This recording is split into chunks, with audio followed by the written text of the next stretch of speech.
Start Network is here.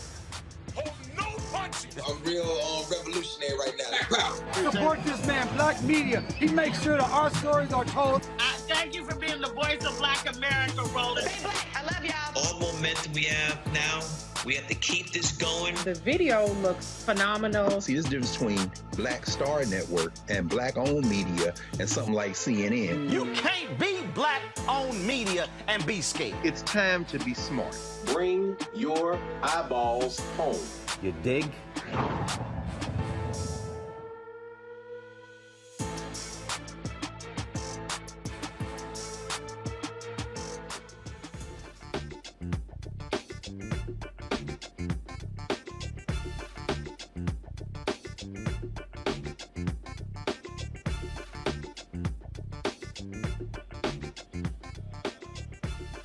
Today's Wednesday, May 18th, 2022. Roland Martin Unfiltered broadcasting live from Cedar Hill, Texas, where later I will be moderating a town hall with Jasmine Crockett, state representative who is seeking to become the next member of Congress. We will be, there'll be, of course, in a couple of hours after our show. But coming up next on the Black Star Network, we continue to cover the tragic white domestic terror attack in Buffalo.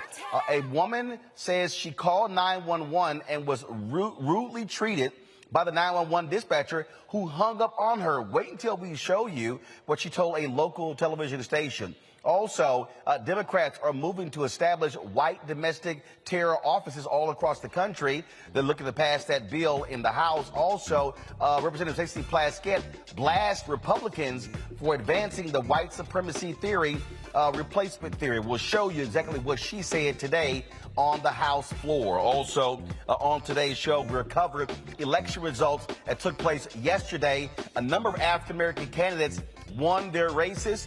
We'll show you exactly what happened. Some folks are also lost in Kentucky, North Carolina, and Pennsylvania. And of course, as I said, the runoff here in Texas is on Tuesday. And as you see, I've already voted.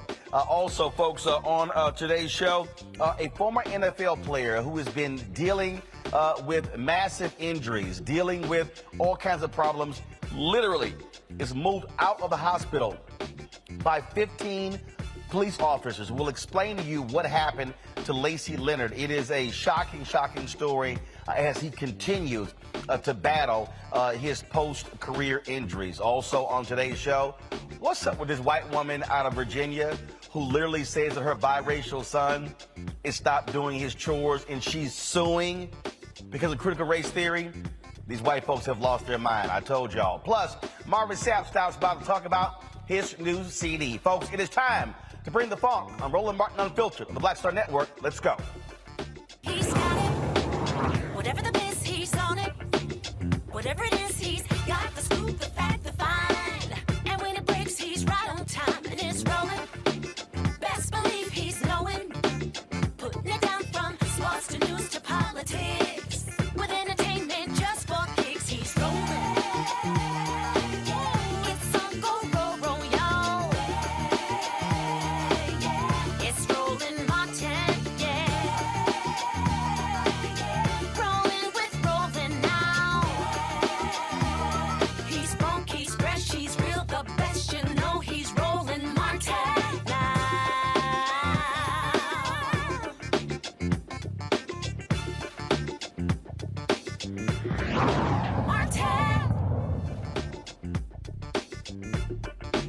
Live at... All right, folks, we are live here in Cedar Hill, Texas, at Community Missionary Baptist Church, where in a couple of hours I'll be moderating a town hall featuring State Representative Jasmine Crockett, who is running for Congress. She is in a runoff against Jane Hamilton, and so I'll be moderating that town hall in a couple of hours. Tomorrow's show, Jane Hamilton will be on Roland Martin Unfiltered. As you see, yes, I did vote today. My parents, they actually worked the polls. I was there. You have runoff races taking place in the Democratic and Republican primary. The election is on Tuesday. Early voting ends on Friday. And so we are still in the midst of primary season. And, of course, we're also looking at what is taking place across the country, a number of primary races. We'll get to that in a second. But first, we want to talk about Buffalo, the continuing fallout over the mass shooting, the white domestic terror attack, which took place in Buffalo on Saturday. 10 people gunned down in a Tops grocery store. Folks, but one of the most disturbing things took place when a woman called 911 and was treated rudely, and they hung up on her. She called into a local television station to describe what took place in the store and how she was treated. Here is that particular exchange. What you saw this afternoon? I didn't really see much at all. I just heard the gunshots and just dropped down to the ground and just waited for him to stop. And he just wouldn't stop. So I tried to call 911, and I was whispering because I could hear him close by. And when I whispered on the phone to 911, the dispatcher would start yelling at me, saying, "Why are you whispering? You don't have to whisper." And I'm trying to tell her, like, "Ma'am, he's in the store. He's shooting as an active shooter. I'm scared for my life." And she said something crazy to me, and then she hung up in my face. And I had to call my boyfriend and tell him to call 911. Well, that is certainly unfortunate, Letitia. Folks, here's a statement from the Erie County 911. So here's the statement. Here's the statement I'm reading right now. Erie County, which runs the 911 Communications Center through Central Public Police Services. This is the statement that they actually released. Immediate action was taken, and the individual who took that call is now on administrative leave pending a disciplinary hearing, which should happen within a couple of weeks. Again, on leave. Folks, talk about absolutely crazy here. Seriously? And so when you listen to that, she said that they hung up on her. Man, talk about absolutely crazy. Now, here's the deal. In New York State, unlike many other places, 911 calls are not publicly released without a court order. So we have not been able to actually get the actual 911 call. Folks, it just, man, again, just makes no sense whatsoever. We're going to talk about that in a second with our panel. This also happened. A New York correctional officer has been suspended for literally making fun of the shooting. What happened was he actually made this post, sent out this post. Gregory C. Foster, who's a corrections officer at the Attica Correctional Facility, this is what he posted. "Too soon? This should weed out some of my Facebook friends." Yeah, they actually said that. Okay, this is a statement that came from the New York State Department of Corrections and Community Supervision. Early this morning, DOCCS had been made aware of a despicable social media post by an employee of the department. The comments made by this correction officer are in violation of multiple department rules and will not be tolerated. This vile posting does not represent the morals and values of the thousands of staff members in the department. The individual responsible has been suspended without pay, and DOCCS will be seeking termination. The department has engaged the Civil Rights Task Force, which we are members of, for potential criminal prosecution. The department also launched an internal investigation to identify and discipline any staff who may have engaged with the posting. Talk about absolutely crazy. My panel, A. Scott Bolden, former chair, National Bar Association, Political Action Committee, lawyer there in Washington, D.C. Robert Patillo, he is executive director of the Rainbow Push Coalition Peachtree Street Project, also an attorney. Monique Presley, legal analyst and the host, of course, joins us as well, crisis manager as well. All right, folks, let's just, okay. I got to deal with this 911 call because this woman says that the 911 dispatcher, "Why are you whispering?" and admonished her and hangs the phone up on her. I mean, look, I get you have procedures you got to go through, but man, if what that woman described actually happened, Monique, that person to be fired so quickly, I mean, that is just sickening to think that that's how that this woman was treated by a 911 dispatcher. Right. I mean, and we hear these stories all the time. It unfortunately is not rare, and I am not sure if there's any more information that's going to come out that would justify it. But from what it looks like right now, she should not be in that job. I mean, I'm sitting here, Robert, and I can only imagine this white domestic terrorist is walking around shooting folks in the head with an AR-15. People are diving into coolers. They're hiding, trying to survive. And you call 911 and the dispatcher is going, "Why are you whispering?" admonishing the woman, and then hangs up on her? Well, it comes down to a lack of training, lack of supervision, and a lack of vetting of people who have these jobs. We see these issues far too often, particularly in areas that are predominantly African American and minority, where not just hanging up on people, where dispatchers take calls and then never actually send emergency care to the location, letting phones ring. Very often there's a lack of supervision, lack of training in these occupations, and a person like this should have never been hired, let alone be able to stay in that job. And not only should she be fired, they should look up the entire chain of command to see who was supervising her, who's tracking her call logs, who's doing her performance reviews. How many other times has this happened? We know about this particular occasion, but what other crimes has this particular dispatcher or others who work with her done these sorts of things? So I think you have to dig deep down into the system to find out where the actual rot begins. Don't simply cut off the surface level. Dig down in there and put in some systemic reform to prevent this from happening again in the future. Scott, you would think that a 911 dispatcher has been trained that when somebody's calling up, it's a good bet they're not talking in my tone because they might be hiding. I mean, that's to me, that's sort of basic. Yeah, 911 support is not a job where you can have a bad day. Pilots can't have bad days. Police officers, to be honest with you, can't have bad days. And she's whispering because there's the shooter, but she could have been whispering because a burglar was in her house. And the 911 caller, remember the young kid who was 11 years old in the park playing? She's whispering. She's whispering, but again, I'm trying to demonstrate how important these calls that come in at 911 are important. The kid that got killed in Cleveland, another dangerous piece, had to do with the call, the 911 dispatch not giving the police all the details, that it might be a toy gun and so forth and so on, and the police show up and shooting within 4 seconds.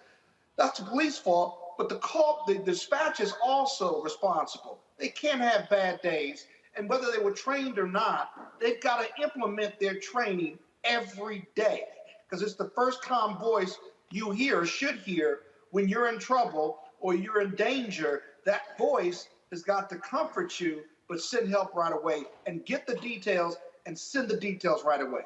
That didn't happen here, and who knows how many people were killed out of that 10 because that call didn't get handled properly. Indeed. Now, yet on yesterday's show, we talked with attorney Ben Crump and one of the family members of one of the folks who was killed, and they said they wanted to see action from President Joe Biden, from Democrats in Congress. Well, today, Democrats are moving to actually pass a bill that would establish offices around the country to deal with domestic terrorism. That's one of the things that is happening. CBC members are also very active on this front, trying to take some legislative action to deal with these type of shootings.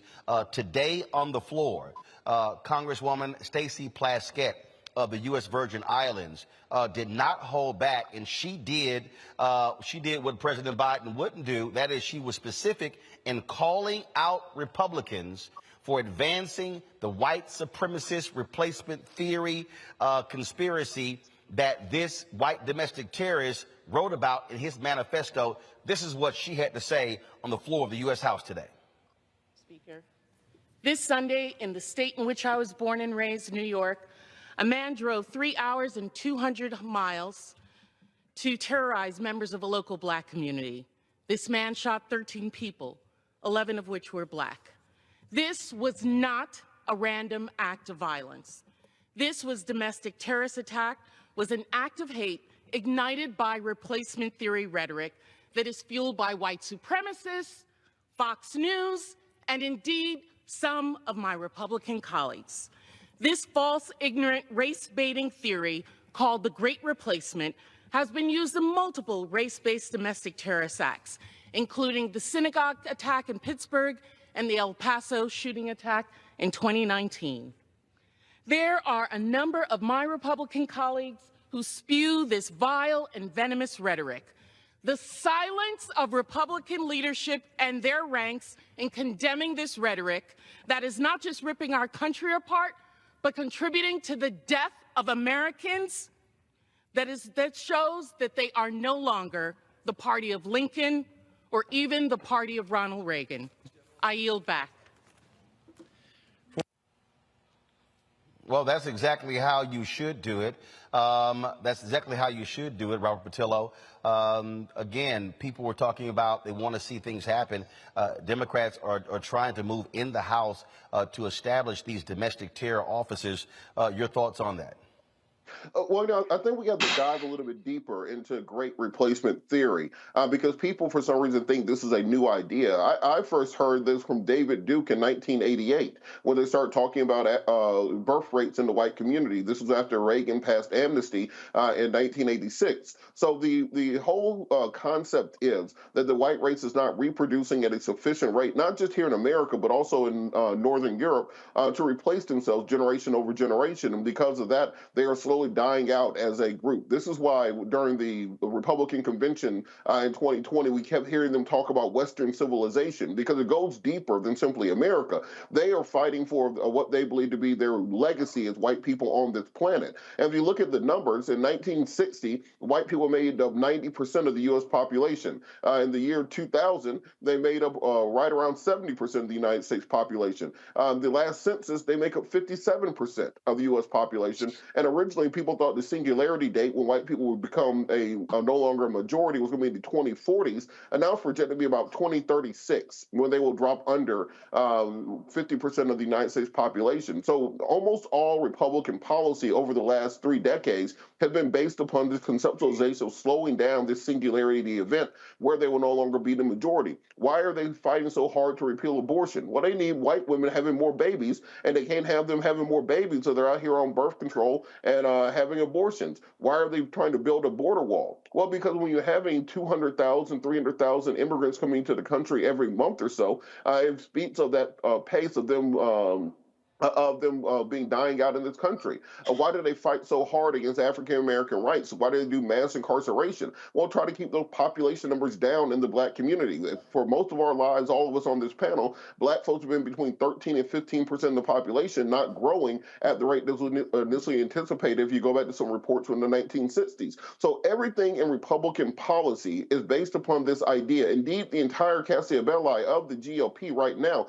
is in furtherance of this great replacement theory. It is not a fringe theory. Indeed, it is central to Republican Party politics and Republican Party policy. So when we talk about rooting this out, it's not simply a question of, well, let's get these racist and white supremacists and these lunatics who go on shooting sprees and taking care of them. We have to fundamentally carve it out of the American body politic because it's caustic to everything that it touches, because it's predicated on one singular idea, which is the survival of the white race here in America. And until we realize that and understand that and see how it dictates public policy, there's no way that we can properly address it. So, of course, we should be setting up these offices of domestic terrorism, but more so, each of these shootings should be taken out of the Department of Justice and put into the hands of the Department of Homeland Security. We should be investigating Charlottesville the same way we investigate Al-Qaeda. We should be investigating Buffalo the same way we investigate ISIS, so we can find out who supplies these weapons, what chat rooms are they in, what are the commonalities, who are the deep pockets behind this, how deep does the organization go, and go in and break them down the same way we would break down a terrorist organization overseas. We have to do that right here in this country.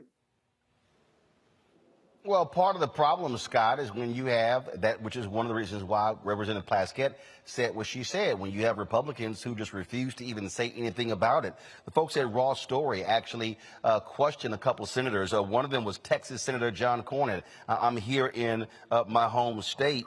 And what was interesting is this is what he said, quote, "I think it's tragic. I don't know if you could call it a trend or not."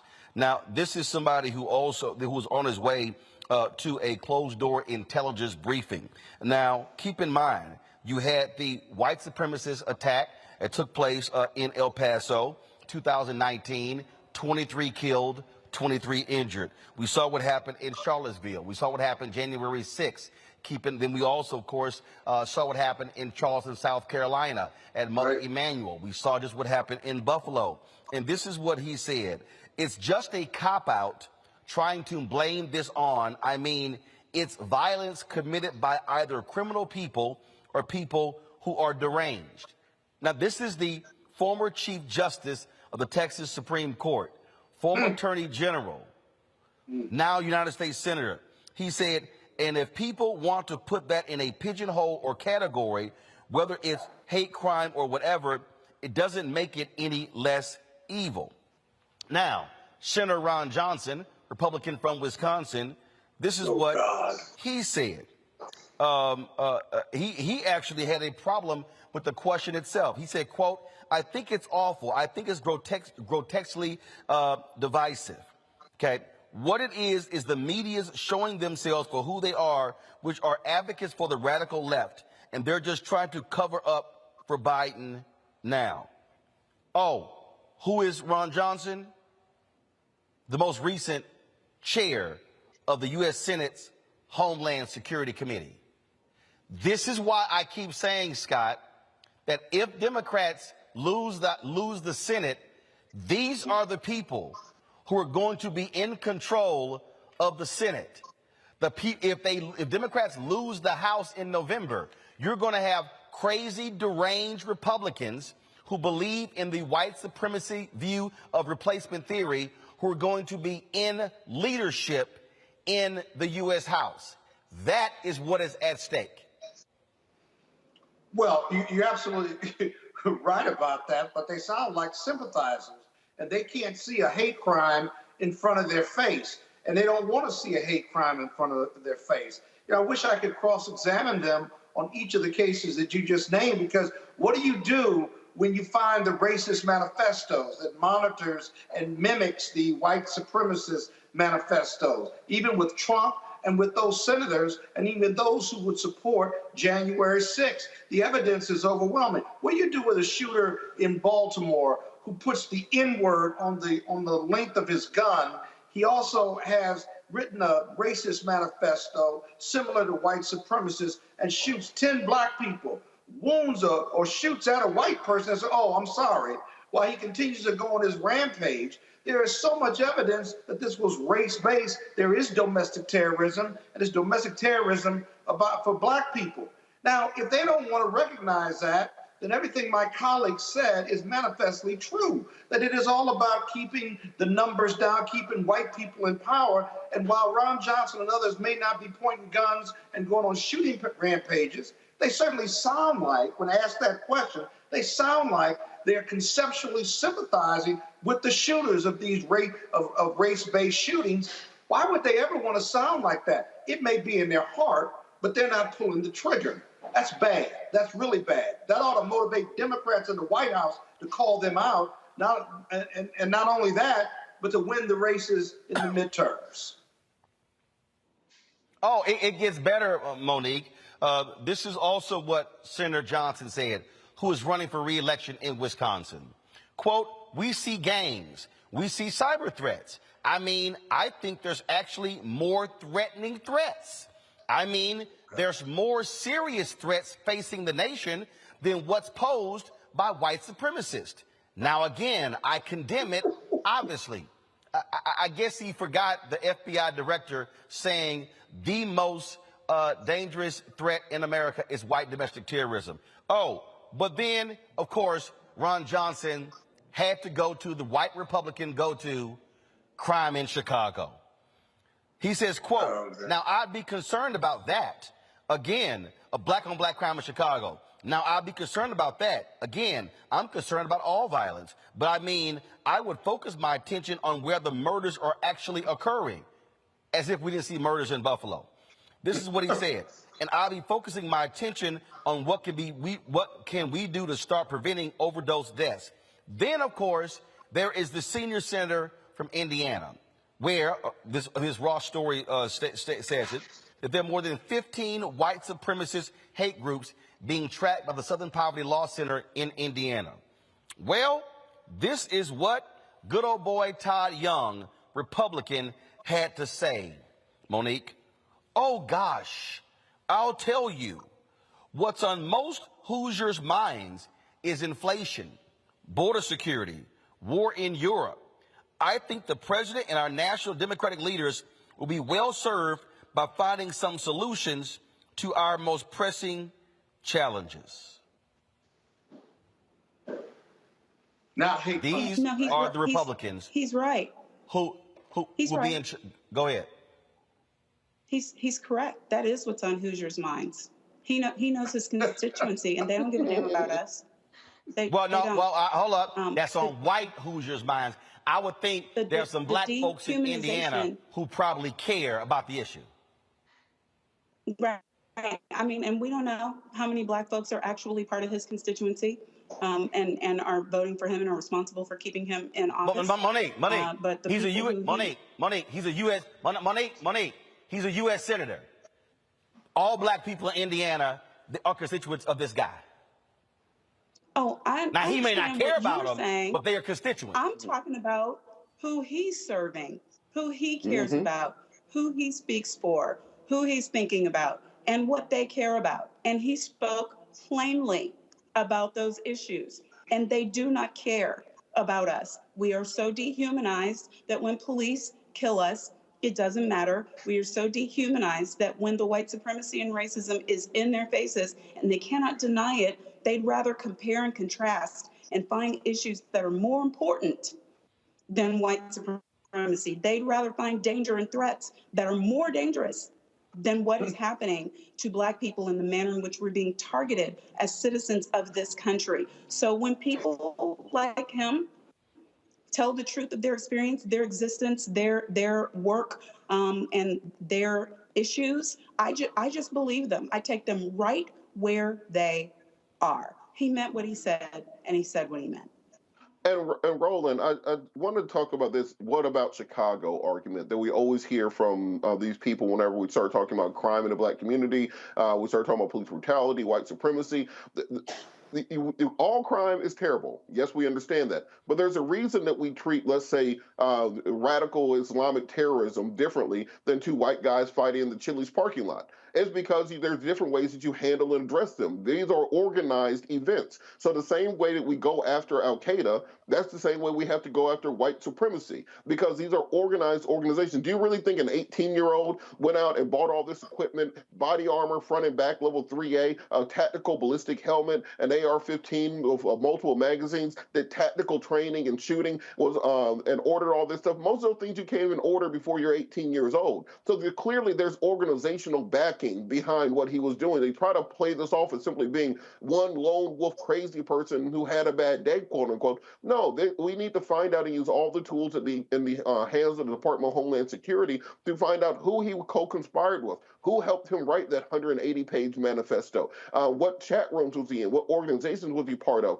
Find out where the rot begins. Don't simply take this at surface level. In the same way that we treat terrorism differently than we treat white-on-white crime, that's why we treat white supremacy and white domestic terrorism different than black-on-black crime, because the solution to both is different. Therefore, you have to treat them differently. So every time they do this whataboutism, I just simply say, well, then why exactly did we even have a war on terror? All murder is bad murder, so why should we even fight terrorism overseas when you still have white-on-white crime here at home? Until we can take care of all white-on-white crime, then we should not be addressing radical Islamic terrorism or anything else. But the fact is they're simply using a canard in order to try to distract people from the fact that they know a big chunk of their constituency agrees with that shooter, and that's why they never want to address it.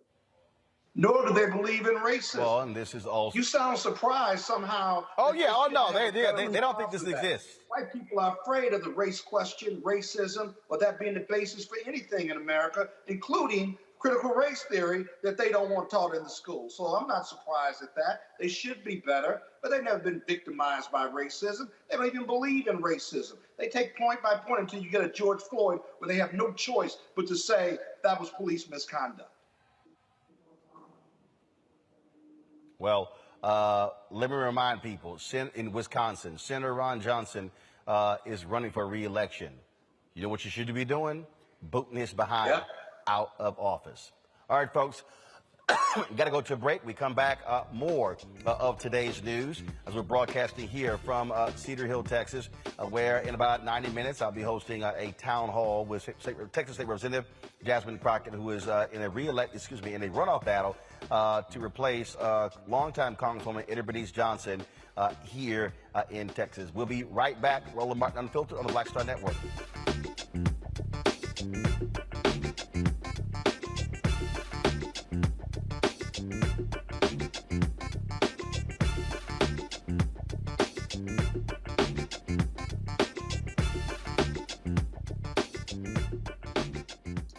Next on A Balanced Life with me, Dr. Jackie, summertime when the living is easy, or is it? Summer vacations, class reunions, kids in summer camp, all fun, but stressful. You need to get into a summer mindset and have a plan. Oh yes, our panel gives us their favorite summer planning hacks. On a next A Balanced Life with Dr. Jackie here at Black Star Network. Pull up a chair, take your seat. The Black Tape with me, Dr. Greg Carr, here on the Black Star Network. Every week, we'll take a deeper dive into the world we're living in. Join the conversation only on the Black Star Network. Hi, I'm Teresa Griffin. Hi, my name is LaToya Luckett, and you're watching Roland Martin Unfiltered.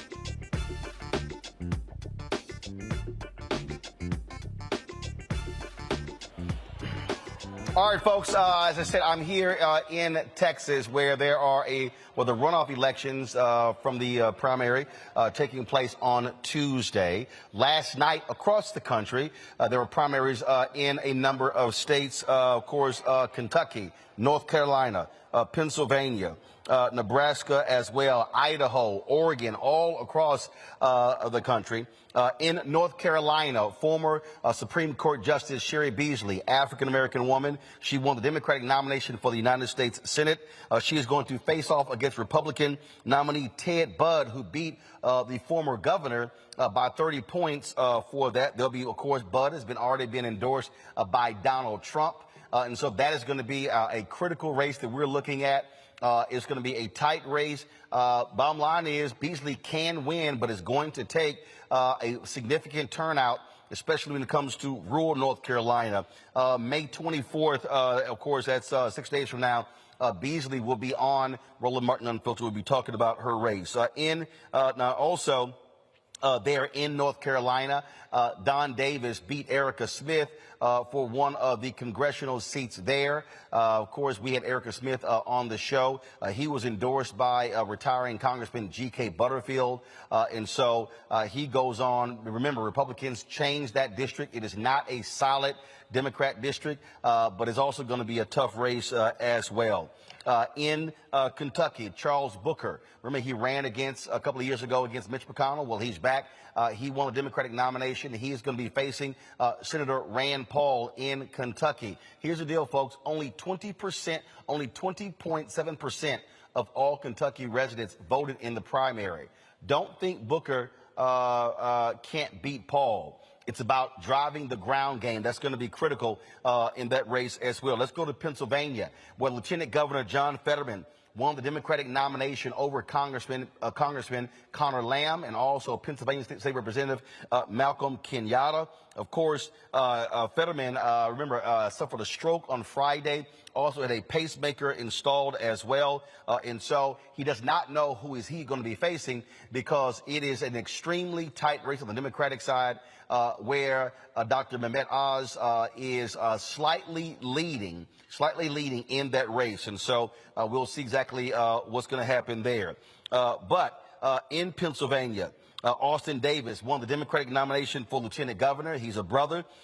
He is going to be running on the ticket with Josh Shapiro, the Democratic candidate for governor, who he also endorsed Davis in early January. If successful, Davis will become the Pennsylvania's first black lieutenant governor if he won in the fall. Now, folks, y'all need to pull this photo up. I don't know why we don't have it here. There was a congressional race, the Pennsylvania 12th, that everybody was paying attention to. And that is, you had this young sister. She's a state representative. Her name is Summer Lee. And folks, APAC dropped $3.3 million. There are various political action committees to stop her from winning. Well, guess what? It didn't work. It failed. Summer Lee has won that Democratic nomination by about 400 votes. She is a progressive. She was supported by Senator Bernie Sanders. And again, she worked the ground. She had a very, very strong message. In a second, we're going to play exactly her speech from last night, where she addressed her supporters, folks, to the control room. Y'all should look up. I just posted it. And again, this is an important race, because this is what folks were told. In fact, not just this race, you had a moderate Republican who was in Oregon. He got blown out by a progressive challenger. You saw in North Carolina, progressive district attorneys, they still were able to win. And in fact, Mondale Robinson is a brother who worked with, of course, Black Men Voting Initiative. He actually hit me up. He sent me a text. Just give me 1 second, y'all. Let me find it. So Mondale Robinson ran for mayor in Enfield, North Carolina, a rural town there. He was running against an incumbent. He ran as a strong progressive. This is what he tweeted me a couple of hours ago. I did it. I defeated an incumbent by 50 percentage points and got 76% of the vote. I outperformed everyone on the ballot. No candidate running for any office in North Carolina outperformed me with infield voters. He said, I'm telling the world that you can be as progressive in the rural Black South as you can anywhere, and it's a better way to turn out low propensity, sporadic voters. In some of the other states as well, we saw the exact same thing. Bottom line here, Robert, all of the folks who have been saying that, look, progressives, look, you got to run different. We have seen where folks actually are winning. Now, yeah, you have, of course, moderates still winning. And yes, this is the primary. But the reality is this here. If you look at that race, Summer Lee is a perfect example. That sister, they put the work on the ground. They didn't sit here and bombard the airwaves with television ads. You can only buy so much TV, and folks just start tuning it out. I'm telling you, what these candidates should be doing is telling, I'm in a church, I ain't gonna cuss, but they should be telling these Democratic strategists to go to hell by always trying to put money in television. If you put money on the ground and turn people out and reach the low propensity voters who align with your values, you can beat these Republicans in November.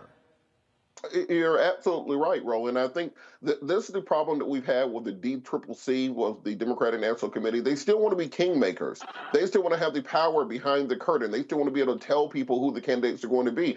Back in 2009, I was running the Attorney General's race here in Georgia for Ken Hodges. Shout out to everybody on the campaign who's now old now. But from the Attorney General spot, we did a 159 county grassroots strategy, knocking on doors all the way down in Oglethorpe, up in Hart County, all around the places where they tell you the Democrats aren't supposed to be out knocking on doors and looking for voters. We got more votes from the Attorney General spot than the Lieutenant Governor or the Governor got during that primary. So the grassroots work works. What it takes is people willing to actually hire local strategists. Quit flying in people from D.C. and New York and L.A. to run your campaign in Lowndes County, Alabama. Get people who know the grassroots, know the ground. And this idea that progressives can't win is a pernicious lie that's been created by the kingmakers and the party politics. President Trump blew all that up. He blew up the entire concept of having to run to the middle, of having to be this kind of neutral candidate that can appeal to both sides. We are in a tribalistic campaign season right now. You see the campaign right there in Pennsylvania, where you had 3 candidates running. One was running as being crazy, one was running being crazy as hell, and then one was running being crazy as all hell. They are not trying to get moderate votes in the middle. So when you're running as a progressive, you have to run on that agenda. They got 81 million votes in 2020. Make the promises, bring them through on the local level, and that's how you win, not by being this kind of blank canvas, white guy with brown hair smiling in a cornfield with a dog that campaigns used to be. You have to actually motivate voters and get out there, bring them to the polls, get them motivated, and tell them exactly why they need to vote for you, and you can win if you do so. You know, this is the thing that as I'm looking at here, Monique, again, here we are 6 months out. And the reality in a lot of these campaigns, what you often see is you see this intense focus on, again, television ads and let's appeal to the independent voters. Bottom line is this here.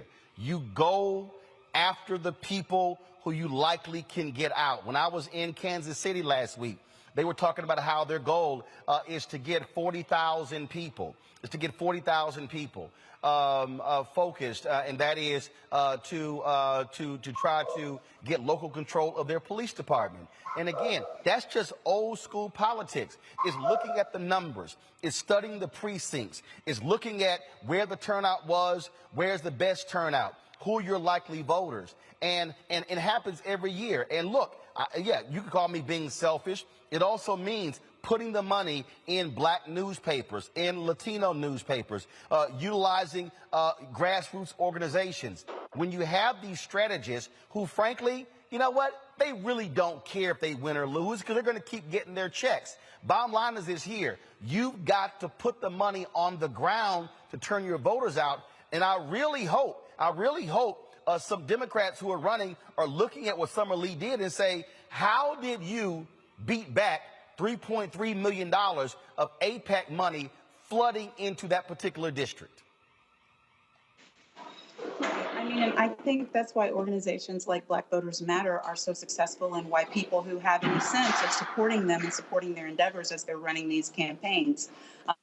Those of us who have been around campaigns for a long time, like Robert, like me, like Scott, we know that the ground game really is the only game. And so while there is, as Latasha Brown always says, you can't out-organize voter suppression, there are still methods and mechanisms that you can use to win in a fair fight. And that's what we saw happen. Yeah. Yeah, you know, Roland. Again, as I look at a lot of these races, and again, I spent a lot of time last night. I spent time last night just looking at a lot of local races, looking at DA races, looking at some state representative races, and the races where you have these strong progressive voices. They were outgunned, they were outspent, they were outraised, but they were not out-hustled. Yeah, but that's true. And it's all about the ground game. It's all about get out the vote. You know, Marion Barry used to say to me when I represented him before he passed on with the aim we got his wings, he used to say it's called political science. There's a science to politics. There's a science to campaigning. And everything you said about the ground game and getting in black newspapers and human touch and touching voters and counting those voters. He used to have these cards. Whoever he knocked on the door or his people knocked on the door, they got their name, address, whether they're a super voter or not, and he kept those cards.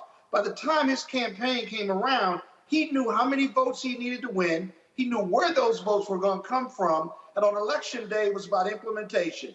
Did you have the money for buses? And each bus leader on his campaign had those cards that they have taken in interviewing super voters and general voters across the city across the District of Columbia. And so by the time Election Day came, he was counting votes, and when they would turn in those cards, he would know or have a good idea how many votes he got out of Ward 1, 2, 3, 4, 5. He would know that already. And so he would go into election night after the polls closed with a really good idea of where he'd gotten his votes from, what the number was, and that whether he was going to win or not.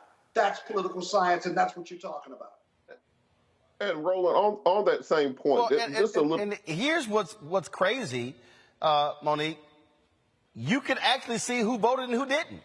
I mean, you can literally go. You can put. They will have the data, and it says these are the registered voters.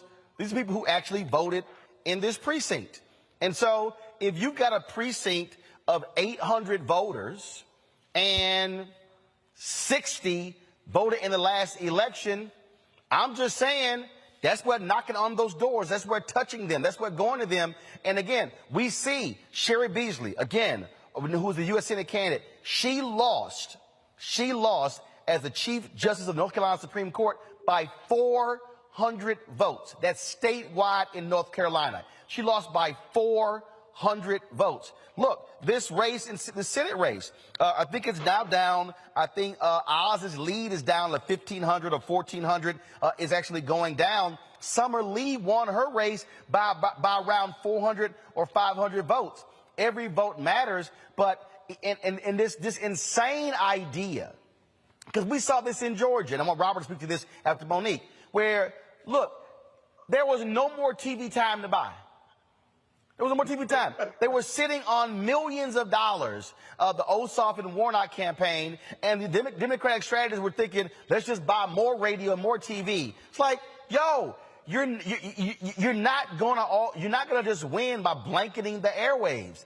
You've got to touch the people. And I say, if Democrats want to hold to the House and hold the Senate, they better be going and find those low propensity, high turnout voters that Reverend Barber and the Poor People's Campaign have been talking about consistently over the last several years. Monique, then Robert.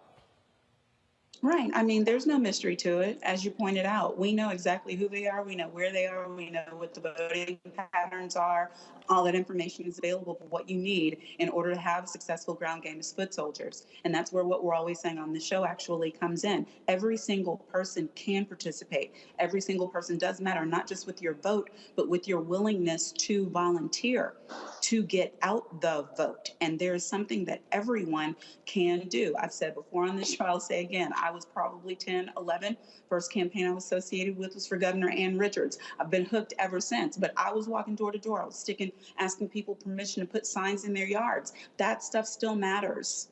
It still matters. And people still appreciate, who would not have voted this time around, will appreciate somebody asking them, can I talk to you about what would make a difference in your vote? Are you planning on voting in this election? What are your issues in vote for this election? I would like to have your vote. Here's what I plan to do.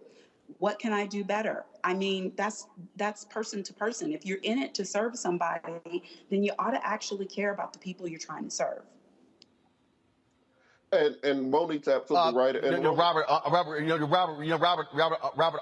want you to comment, but on that point Monique made, about yard signs. I mean, it's crazy how all of these newfangled candidate campaigns, oh, that's old politics. We've now got our phones and we've got our iPads, our algorithm. In 2016, voters in Michigan and Pennsylvania were calling Hillary Clinton's offices going, where are the yard signs? We're driving all around and always seeing our Trump signs. And literally the Clinton campaign was like, oh, that's old politics. We don't need that. And they were like, no.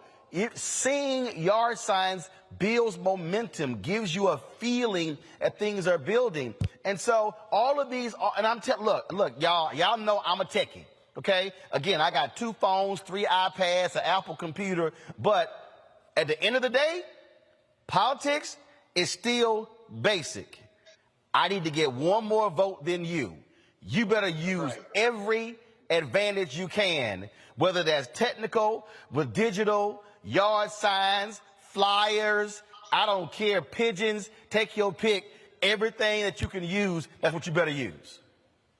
And look, Roland, a lot of this comes out of the DNC campaign school that started right after the Obama campaign. So I used to go to those DNC campaign schools, and they let the nerds take over. And just as you said, the particularly younger candidates, this is a segment I'm going to call Free Game with Attorney Robert Patillo. You cannot win a campaign on Twitter, Instagram, Facebook ads, so on and so forth. That's a part of it. That is a tool. That is not the totality of the tool. Right.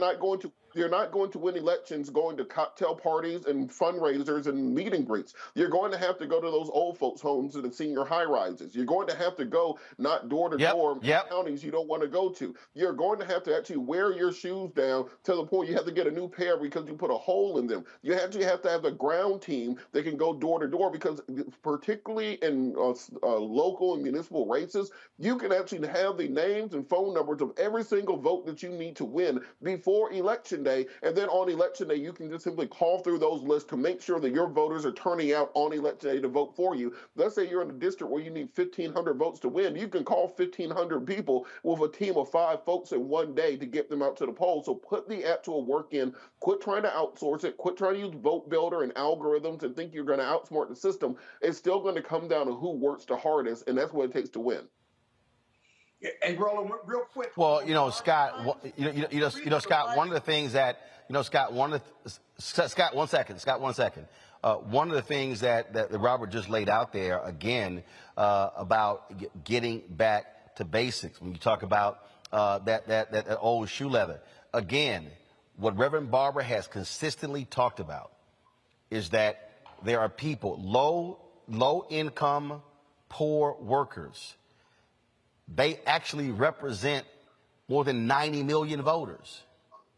He said if Democrats literally turned out, bumped that number by 5%, they win. But you've got to be willing to actually talk to those voters. And that's why, hey, all these Democrats, the ones who were whining and complaining, oh my God, we didn't win because defund the police. Well, there were actually some people who won in purple districts who still won because of that. In spite of that, the bottom line is this here. What are you saying to voters? And you know what? It's a whole bunch of lazy politicians who get outworked. Okay? And they're used to just doing the minimum. And so they should be studying a Cori Bush, a AOC, studying Ayanna Pressley, studying these newer members to say, hey, how are you putting the new with the old? The people who whine, oh my God, I lost my position, it's likely they got outworked. Yeah, you still gotta hit the ground. Those yard signs, what's important about those yard signs is the more yard signs you see, people believe that you're going to win. And why do they believe that? Because if you're a voter and you're willing to put a yard sign and tell the world that you're voting for Hillary Clinton or voting for Cori Bush, people are going to believe you. And if they're in their neighborhood, they're going to believe you. And then you're really to go public. You're going to tell the world who you're going to vote for. That's just powerful. But you got to go get those other voters. If you're down in the poll, because most polls will poll super voters, right? That's voters that vote in every race. That's people on this show right now. But there are a lot of people who aren't touched because they can't talk about the issue. You go touch them, you listen to them, you get a commitment for their vote. This might be the first time, that 90 million Reverend Barber talking about, that might be the first time a candidate or somebody in the campaign knocked on their door, registered them to vote, and listened to what the issues are they're facing, whether you're in rural Georgia or rural North Carolina or the suburbs of Chicago. It may be the first time because they're not super voters. You got to go get them. There's a big-ass pool of voters, as you said, that have never voted or don't vote all the time, and ain't nobody asked them to vote. Go get them. You ain't got to have 50-50 in the Senate. Just go get them. But that takes work and commitment, Roland. That takes work and commitment, boy. You got to have volunteers. You got to blanket that junk. And you know what? You're right. A lot of politicians don't have the manpower or the money to do it, but they don't have the commitment. Well, and then look, I also don't buy. I saw this piece earlier today by Jake Sherman. He's like, oh, the Democrats are getting destroyed across the country. And I'm going, what election were you watching last night? See, one of the things that happens, Monique, this becomes this self-fulfilling prophecy, because I've literally seen where Democrats have picked up seats that were actually red seats. This is real simple. If you, all these people in D.C. who keep saying, oh, they're going to lose, y'all ain't on the ground. Y'all aren't going to these places. You know this. You've been out there with Cliff and Latasha and Black Voters Matter when they have been going to these small towns with food and other different things, talking to people. Look, Joe Madison says it all the time. You got to put it where the ghost can get it. You ain't going to win nothing sitting your behind at home. You are going to have to go out there and get them. And I'm telling you right now, I do not accept this worldview that, oh my goodness, it's going to be a colossal tsunami. It will be a tsunami. And yes, the numbers are there. The Republican enthusiasm is high because these MAGA people, that's how primaries actually work. It's really your hardcore people. But here's the deal. It's May 6th, it's May 18th. And if your primary is already over, you better be in hardcore general election mode. You better be having the town halls like we're about to have here in an hour. You better be doing things in these cities, in these states, going after the voters, not trying to go after the mythical Republican white woman in the suburbs who you ain't gonna flip. You better go after that low income worker and speak to them about what you've done and what you are going to do.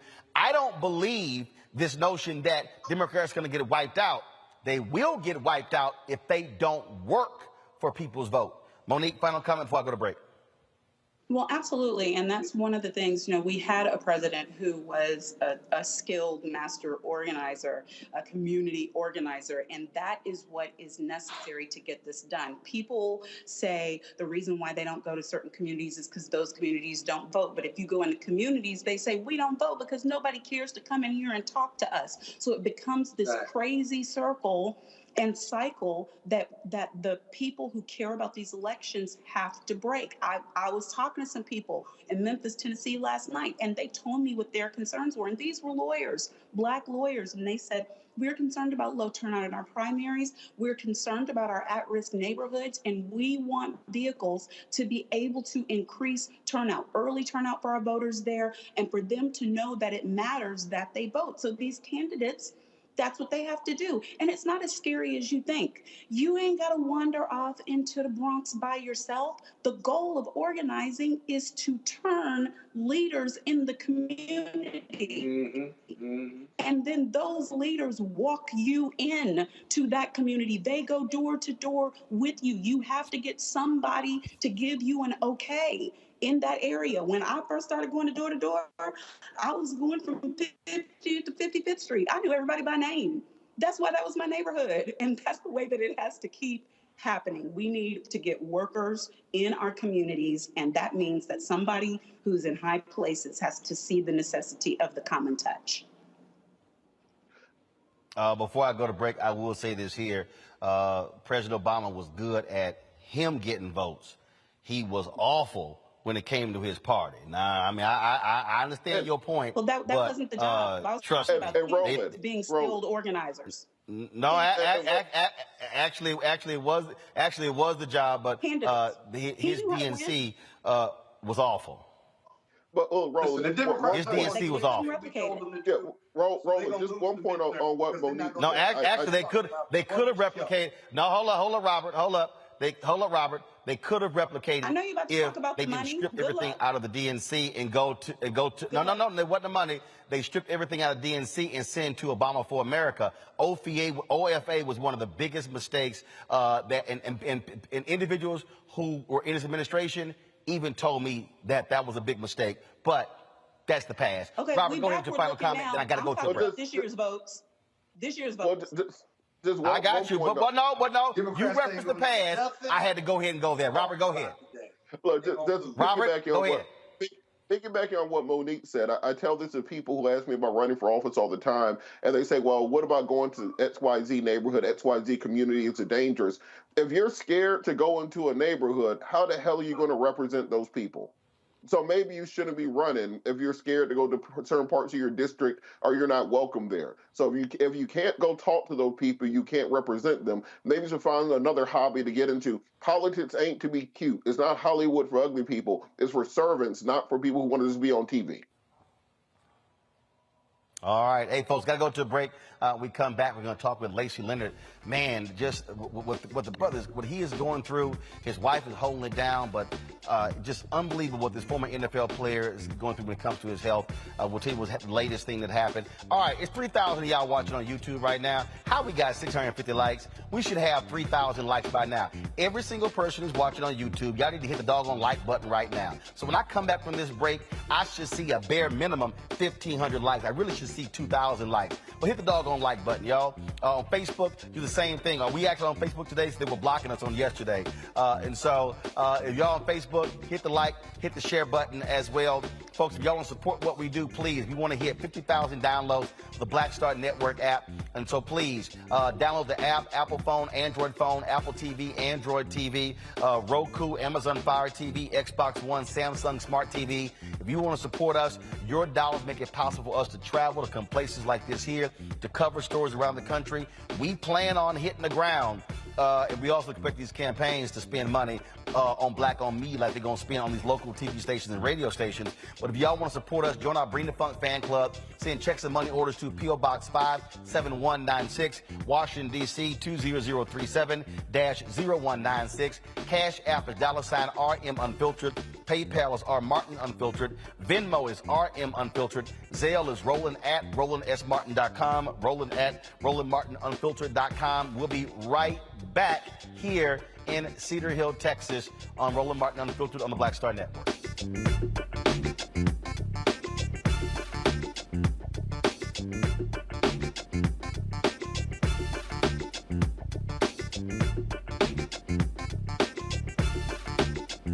We welcome you to the launch of the Mass Poor People's Low Wage Assembly and Moral March on Washington, D.C., June 18, 2022. We are a new, unsettling force, and we are powerful. New, unsettling force, and we are here. We're rising up to demonstrate the compelling power that we, poor and low-income people, have to reconstruct society from the bottom up. And we need to do it with the loudest voices possible, the biggest actions possible. Because we know that there is no scarcity in this land. The only scarcity is the moral will to do what's right. Hold on, just a little while longer. We are those with sub-minimum wage jobs who can't afford sky-high rent. People with disabilities are the fastest growing minority group. It's crazy to me that in 2021, it's still legal for workplaces to pay a sub-minimum wage to people with disabilities.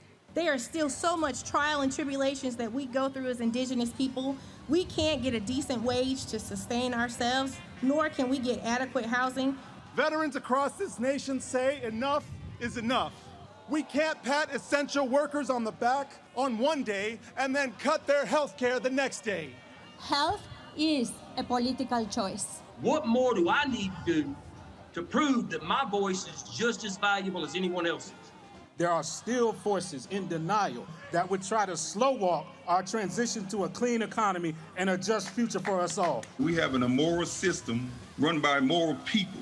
But together we walk, and we walk and we fight. It's time for a change. Reconstruyamos esta gran nación. See, we are people of resilience. As we fight these interlocking injustices together, When we work together, mobilize together, and rise together, we become a voice for the voiceless, and we become an agent of change in a time where great change is needed. We need the third reconstruction to ensure that deaf people, people with disabilities, and all people can have the right to live and to thrive. We know what they are doing, but the question is, what are we going to do? Reconstruction begins when we change our mentality and say it's time for you to get your foot off of my neck.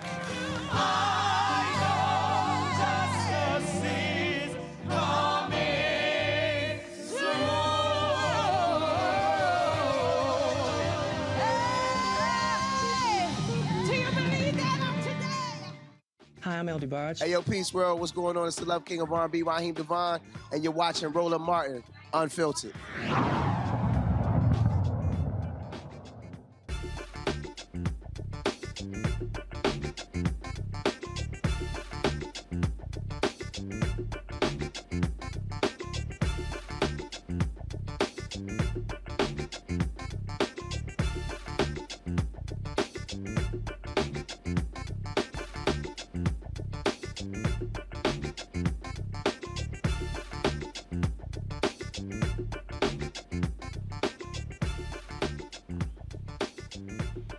All right, folks. We've told you numerous times. The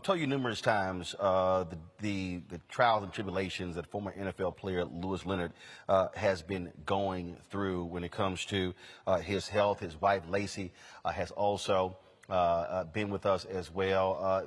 They recently posted some video that was just shocking on social media on how he was treated. Literally cops moving him out of the hospital. This was the video that was posted. We saw it, and we reached out to both of them. They join us right now for Phoenix, Lacey and Lewis. Glad to have y'all back. Hate to have you back on these circumstances. What happened this time? Well, essentially, Lewis was in the hospital. He had been in the hospital for a little over about 2 weeks. A little over 2 weeks. And it started off, he had went in, of course, like his gout had flared up really bad. And he was dealing with a lot of inflammation, a lot of pain. They ended up admitting Lewis. He was there for about a week. And then last Monday, he had an accident in the restroom of his hospital bedroom where he sat on, what would you say, like a metal pole? Yeah, what it was, Roland, is one of the nurses left a sprout down that actually rinses out urinals. They supposed to put them up, and they actually left it down. And I went in to use the restroom and actually sat on that metal sprout. And sad to say, it was it entered my rear end, and from there. Just a lack of excessive. I mean, you could think about the pain, but I mean, I'm talking about blood everywhere, just a bad situation. And from then on, the hospital did not give me any x-rays, did not give me any imaging to kind of see what was going on. We asked for this for numerous days. So all the way in, this happened on Monday, the 9th. They kicked me out the hospital on Friday the 13th. From Monday to Friday. Wait, hold up. They threatened to kick you out of the hospital? No, they didn't threaten. They kicked me out. Got injured? They kicked me out. Wait a minute. You get injured because they screwed up. Yeah, after I got injured, and there was negligence on the nurse behalf, because the nurse supposed to pick the sprout up whenever they go to do what they got to do. They're supposed to pick it up. She failed to do that. I got injured, and it was. I mean, I got pictures and videos, and it's some of the worst thing you could see when you talk about blood and waste. It was. He was already a bad experience. He was already not even really mobile. He was in a walker, so he was already considered a fall risk. So he really probably shouldn't have been in there by himself trying to use the restroom anyways. But that's neither here nor there. When he had the injury and I expressed to them that, hey, you know, what's our plan of care at this point? Because he had already been in and was almost to recovery until that incident happened. Unfortunately, they're just kind of very dismissive. You know, some of the nurses in their reports, they said, oh, well, it didn't enter rectally. And I'm like, well, I'm sure he understands if something entered rectally, is there any way we can get, you know, some scans done? That never happened. I did ask for an incident report to be written just for his records. And if something was to happen later down the line, we can make sure that we had some type of paper trail of what he might possibly be dealing with. I was informed that an incident report was done after I requested it. But I think being that I did request it, I think the hospital was already very like, we got to get this guy out of here. And so from there, it just kind of escalated with, you know, them not giving him any type of pain medication. You know, he was requesting doctors really not being, you know, communicating with him as far as like what was going on. And then what led to him being essentially kicked out of the hospital at 4:00 in the morning when I got the call was one of the hospital directors in Lewis had a conversation, and this particular director had informed Lewis, you know, basically you violated a behavioral contract, so we're kicking you out. Lewis had not signed no behavioral contract. Lewis had not gotten no type of altercation with nobody at that hospital. Lewis was not aggressive. Lewis could barely walk. He couldn't walk at all. I mean, he's in there in a walker, and at 4:00 in the morning, they essentially told him, you have to leave. And when Lewis was saying, I'm not going to be able to go anywhere, I can't even move, that's when they threatened with the police. And Lewis was like, okay, well, you're going to have to do what you have to do, but I can't even move. And I guess they called Phoenix PD. And Phoenix PD came deep, as you can see in the videos, which I've never experienced anything like that in my life. I was terrified because by default, Lewis is 6'5", over 400 pounds. He looks aggressive. By American standards, he's an oversized black male and you're aggressive. So I was scared for his life because I didn't know what these police were going to do. They were threatening, like, if you don't, you know, cooperate, we will take you to jail. You know, they even offered to take him in a police car to the hospital. And I'm like, wait, what? The hospital wouldn't even offer him a transfer to another hospital. And I'm like, okay, if you guys decide that you're not going to provide him care, why would you not transfer this patient to another hospital? And they failed to do that. And so it just, to me, was really disgusting because I know they wouldn't have done somebody that looked like them like this. You know, Lewis was not no threat. He could not have harmed anybody. And the fact that even on their discharge paperwork, he wasn't discharged because they said he was healthy. They discharged him because they said he violated their, I guess, some type of behavioral contract, which came out to being Lewis videotaped nurses in his room. And he told a nurse in particular, I just want to let you know for my safety, I am recording. And then that nurse then told the director, and that director said, okay, he's out of here. I think they were just frustrated. And anybody that works in healthcare, you are going to be frustrated with patients. Some of these patients are dealing with physically, mentally.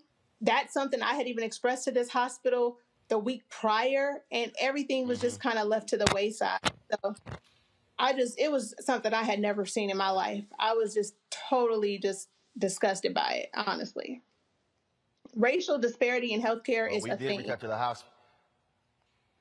Yeah, we did reach out to the hospital and have not, of course, gotten a comment from them. We hate that y'all had to go through this, but we do appreciate you sharing your story with us.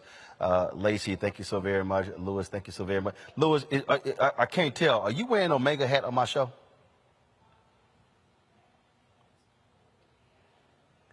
See, there you go. See, I know. See, I know. I know the serious subject. Look at the monitor. I said, is he wearing a Omega hat on my show? Hey, I thought I told you about that last. I appreciate you, man, because you always tend to put a smile on my face. So I Well, appreciate it. we talk about some serious stuff, and so I said, you know what? I said I always got to do that. Lacey, next time if he wear that purple and gold, go ahead and just snatch that off his head. All right, y'all take care. We be praying for you, Doc, Thank and you. keep us so abreast of what happens. Y'all take care. We You certainly will. appreciate it. Thanks a bunch. Thank you. Thank you again, folks. It's man, people need to understand. We talk about this all the time, and one of the reasons why we continually have Lacey and Lewis on here is because a lot of people need to understand. People watch NFL, they watch sports, they watch college football, but they never see what life is like after that, or what these families deal with in terms of these health issues. Some breaking news just coming in. President Joe Biden is in.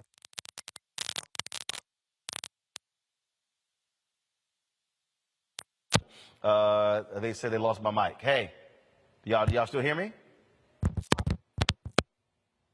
Okay, you hear me now. Got it.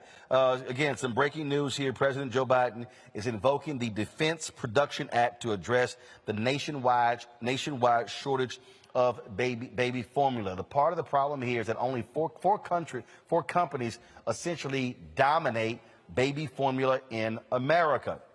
One of the things, though, Monique, and Democrats have done an awful job with this, Donald Trump actually, by opposing NAFTA and whatever the heck that new thing he called it, he actually made it difficult to be able to import baby formula from Canada. And so that's actually exacerbated the problem. The FDA took one of Abbott's manufacturing facilities offline because they had contaminated baby formula.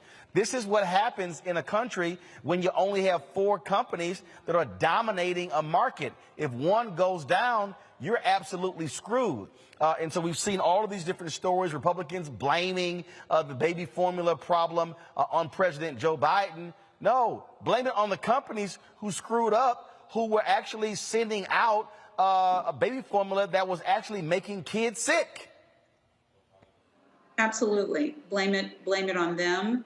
Blame it on the prior president because of making it much harder for us to access imports that are necessary. But it also, Roland, I want to point out, it further highlights the disparities that exist. When anything goes wrong, it affects our community disproportionately more so and worse than others. So for instance, there was all this information going around saying, ladies, if you need formula, just go on Amazon, click from your United States to Canada and go ahead and order and it will come to your door. And you know what? That worked. That worked for people who have Amazon Prime, people who have Wi-Fi service, people who are not on government assistance, who don't have WIC or SNAP, because you cannot use online purchasing for items for that. So there are a lot of issues that people don't necessarily understand, who are not dealing with this at this part of their lives anymore. I was just thinking earlier today how freaked out I would have been if I had young children during a time like this. I was fortunate enough to be able to nurse mine, but then in the transition from nursing to regular milk, supplementing with some formula in the middle, and there's nothing scarier for a mom than not being able to provide proper nourishment for a baby, and to hear a crying, hungry baby, and that is something that should never happen in the United States for any child. This is the thing that to me is crazy. Look, that's crazy. I don't understand how, if you are the administration, you allow folks to somehow blame you for a problem you have nothing to do with, Scott. And this is where you say, no, it's the idiot, all of you idiots who voted for tossing out NAFTA and then approving that, whatever that crap Trump passed. That's what made it difficult. You put the blame exactly where it is. And again, the other issue, monopolies in this country. Four companies control 90% of the baby formula in America. anything happens with one of those companies, it's a massive crisis in this country, and this is the problem with monopolies. Here's the other problem, though. Watch this. Under Trump, they let that company, that factory shut down appropriately because of the formula.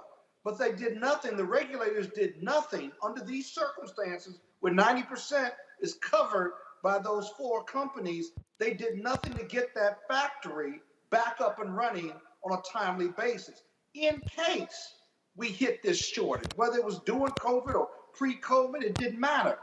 Their administration did that. Had that factory been back up and running on a timely basis, it's likely that you wouldn't have this delay or debate. But it's an election year. This is all politics. And so Biden's going to get blamed, and he's going to have to respond because he's in the president seat right now. Well, again, this is smart by the president to invoke this particular National Defense Act because it allows them to bypass that ridiculous law and import baby formula in order to actually alleviate this problem, Robert. And look, Roland, I think this should also highlight the fact that baby formula is exceedingly expensive without government assistance, primarily because of the monopolies that exist. Back when I was in college, I was a security guard at Kroger, right there by the AUC. So we did the night shift. You know, the number one thing that people stole out of that Kroger? Baby formula.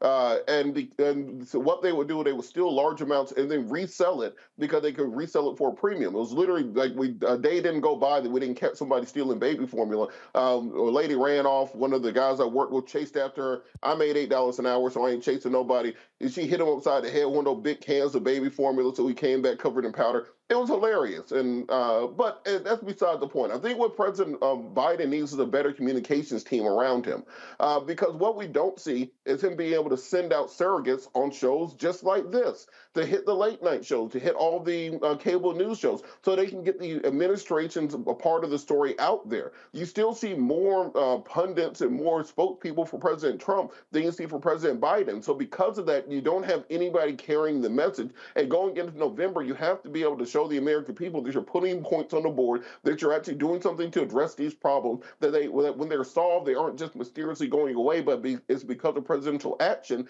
and the ability to show that the deregulation the Republicans have been talking about for the last 30 years, cutting taxes on millionaires and billionaires, result directly in the problems they have right now. And we actually need to have a functional federal government which is willing to put the measures in place to put competition in the market, keep safe products on the shelf, and then address the failures of the last administration by actually putting in together a competent federal government that can address these issues. All right, folks, let's talk about this story out of your state, Georgia, Robert. Some high schools, some students there are actually suing their school district for racial discrimination. 5 black students at Coosa High School got suspended for wearing Black Lives Matter T-shirts, while white students were allowed to wear Confederate paraphernalia. The black students claim the school's administration failed to act on reports of racist behavior from white students. The lawsuit is requesting the 5-day suspension be deleted from their records and that the school does more to handle racist bullying. Really, Scott?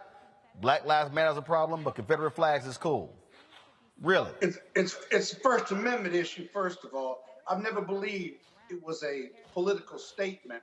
But in these rural counties, in Will County and Joliet, Illinois, where I grew up, in these southern counties where, you know, it's not on the national political or economic map, it happens all the time. When I was in high school in New Lenox, Illinois, one of the things I had to deal with, which is why I went to Morehouse College, was because once a week, someone would call me the N-word. These were white kids from rural America who were bussed in to go to my high school.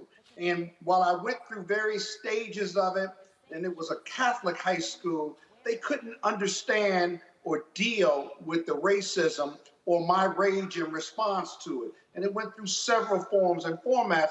But in the end, many of these kids, they were never really disciplined. They had a conversation, then I was called sensitive. I was told to ignore it, blah, blah, blah.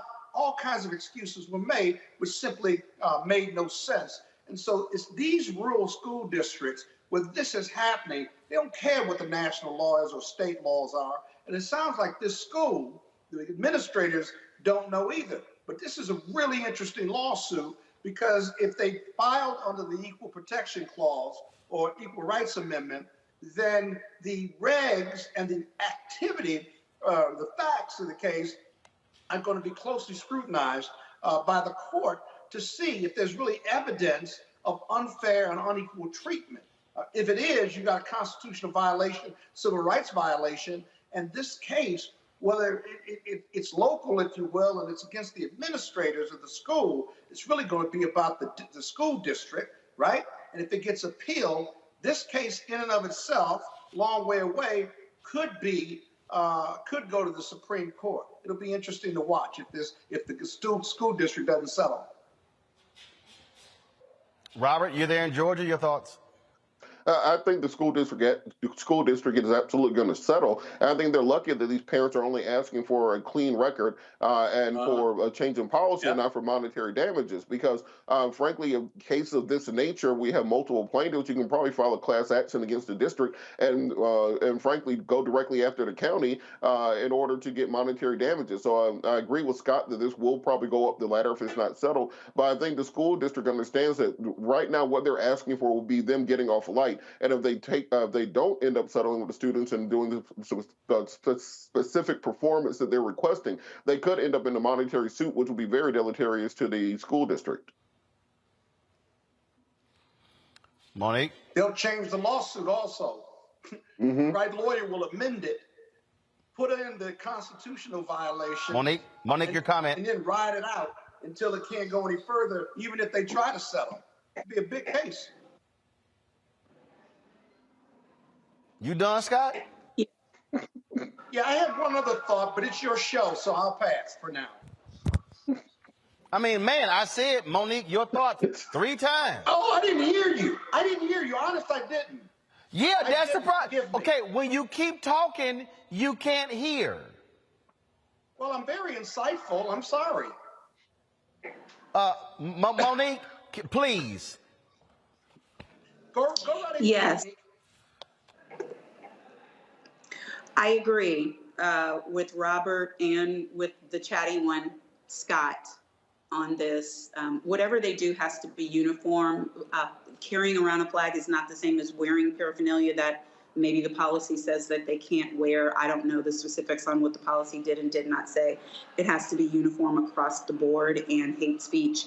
The Confederate flag in certain circles can be viewed as a threat in and of itself, as it should be. And I think there's actually case law about that. Scott's the smart one in the family, so he would know.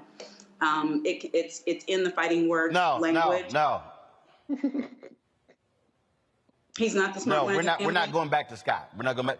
Okay, no, but no, he's not. We're not going back to him. I was just referencing him. I don't want to go back to him. But what I do want to plug and say is your friends from the NFL, Lacey and company, they need a med mal lawyer. I understand what NFL players go through, but what they're going through right now is medical malpractice, and it needs to be handled.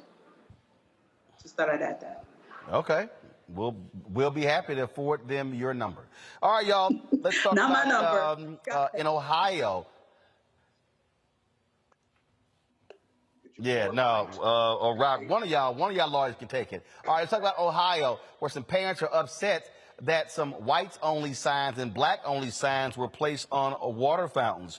School officials said the signs were taken down within 30 seconds. No one saw them. The principal, Aaron Davis, sent this letter to parents. Earlier today, Coleraine High School administration was made aware of an inappropriate and racist message that was displayed at CHS. The administration is taking this incident very seriously, as matters of racial insensitivity are not condoned or tolerated. We're currently in the process of investigating this matter. At this time, we have identified 2 students who were involved. Additionally, we have been made aware that the posting has been shared on social media. Any student, including those who are found to have taken part in sharing the post online, will also be subject to disciplinary action. The actions that were displayed do not reflect the values and culture of Coleraine High School or the Northwest Local School District. CHS stands firm on creating a culture of inclusivity. respect, kindness, and compassion. As a school community, it is our responsibility to make sure that our CHS family uphold and live out these values. We will not stand for intolerance of any kind and will discipline any student who participates in displaying intolerant behavior. The three students involved, they were indeed disciplined. All right, then. Well, got it. Now we know exactly how y'all feel about that. All right, y'all. Got to go to a break. We come back. We're going to talk with Marvin Sapp about a new CD he has. Also, our Fit, Live, Win, our Tech Talk segment. It deals with a Get Fit Go app. We'll talk about that as well. So, and then, of course, I'm here in Cedar Hill, Texas, folks, in less than 20 minutes. I'm going to be moderating a town hall with Texas State Representative Jasmine Crockett. We're here at the Community Missionary Baptist Church in Cedar Hill. She is in a runoff against Jane Hamilton to replace, to get the Democratic nomination to replace Congresswoman Eddie Breedis Johnson, a longtime member of Congress who is retiring from that position. And so we'll be having that town hall after this. Folks, if you're on Facebook and YouTube, be sure to hit that like button. Let's hit 2,000 likes, y'all, on YouTube. It's more than 3,000 of y'all watching. Go ahead and hit that button. Let's make it happen. If y'all also want to support us, please download the Black Star Network app. If you're having issues watching on Facebook or Twitch or Instagram, on YouTube, then all you actually have to do, folks, is download the Black Star Network app. And again, it's available on Apple phone, Android phone, Apple TV, Android TV, Roku, Amazon Fire TV, Xbox One, Samsung Smart TV as well. You can download it again on any of those devices, your iPad, you name it. You see right here, I've got them right here on both of my devices right here. Come back to me, please. Thank you very much. And you'll see today's show. Again, you hit that button. You can watch live. And then, of course, it's going to come up in a second. Let me do a full screen. And so you can actually see the show on your phone right here. And so another way for you to actually see it. And so, again, download on any of these. If you got multiple devices, download them on all different devices. And so there you go right there. Also, of course, join our Bring the Funk fan club. Our goal is to get 20,000 of our fans contributing on a minimum $50 each for the year. That's $4.19 a month, 13 cents a day for them to join our Bring the Funk fan club. Of course, there's no minimum, there's no maximum, and so we appreciate all the support. Cash or money orders, checks and money orders, P.O. Box 57196, Washington, D.C. 20037-0196. Cash App is $RM Unfiltered. PayPal is R Martin Unfiltered. Venmo is RM Unfiltered. Zelle is Roland@RolandSMartin.com. Roland@RolandMartinUnfiltered.com. We'll be right back.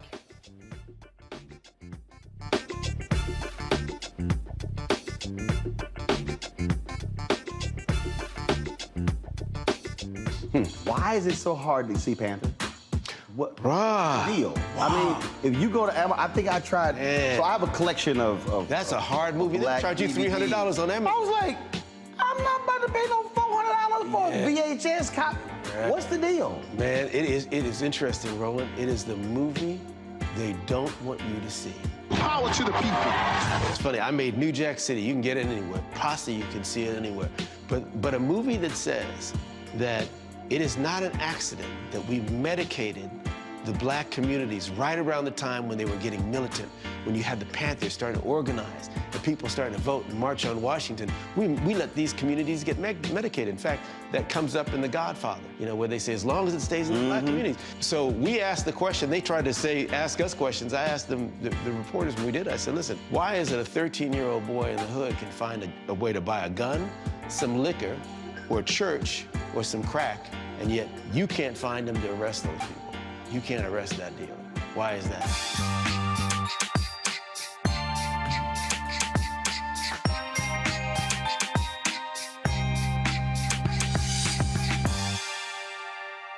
Hi, this is Cheryl Lee Ralph. Hello, everyone. It's Kiara Sheard. Hey, I'm Taj. I'm Coco. And I'm Lily. And we're SWV. What's up, y'all? It's Ryan Destiny, and you're watching Roland Martin Unfiltered.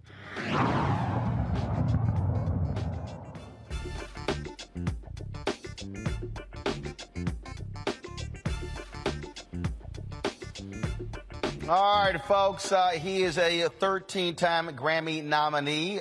He, of course, has released his 15th solo album. It is called Substance, and it is the first one released on his own label. Joining us right now is gospel singer, preacher, and he also belongs to that little youth group, you know. They wear little red and white colors. Scott, you should be happy. I finally invited one of your fellow Little Kappa brothers on the show because I know, you got to understand, Marvin, so many alphas doing great things that nearly every Wednesday is an alpha on here, and Scott feels so lonely. And so we had to go ahead and give him some company today by having you on. So maybe Scott is now. I'm shocked that you got him on. Go ahead on. Well, no, I don't only invite alphas. Alphas simply doing great things. Very few Kappas are. So Marvin, let's talk about incredible talent. Give him his just due. Let's do a Kappa song. Will you let us do a song for about two minutes on your show? We're gonna sing a favorite Kappa hymn. See, the only reason I ain't cussing is because I am broadcasting in a church right now. That's the only reason. A bunch of trash. That's the only reason. But let me be real clear. You keep it up, I will go walk out in the parking lot and cuss you out. Don't do it. Don't do it. Marvin, so tell us about.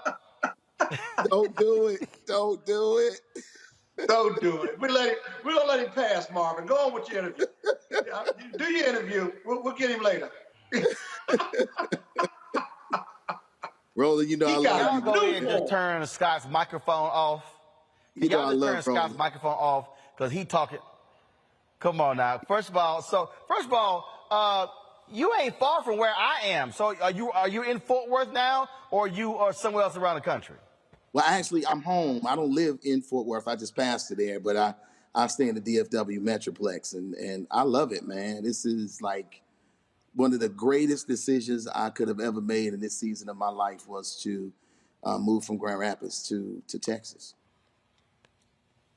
And so how long have you been pastoring here in Fort Worth? Because I remember we talked and you talked about how difficult that decision was to leave Grand Rapids, the school you had there, to transition to Fort Party Worth to pastor. Well, I mean, let's see, it'll be 3 years in August.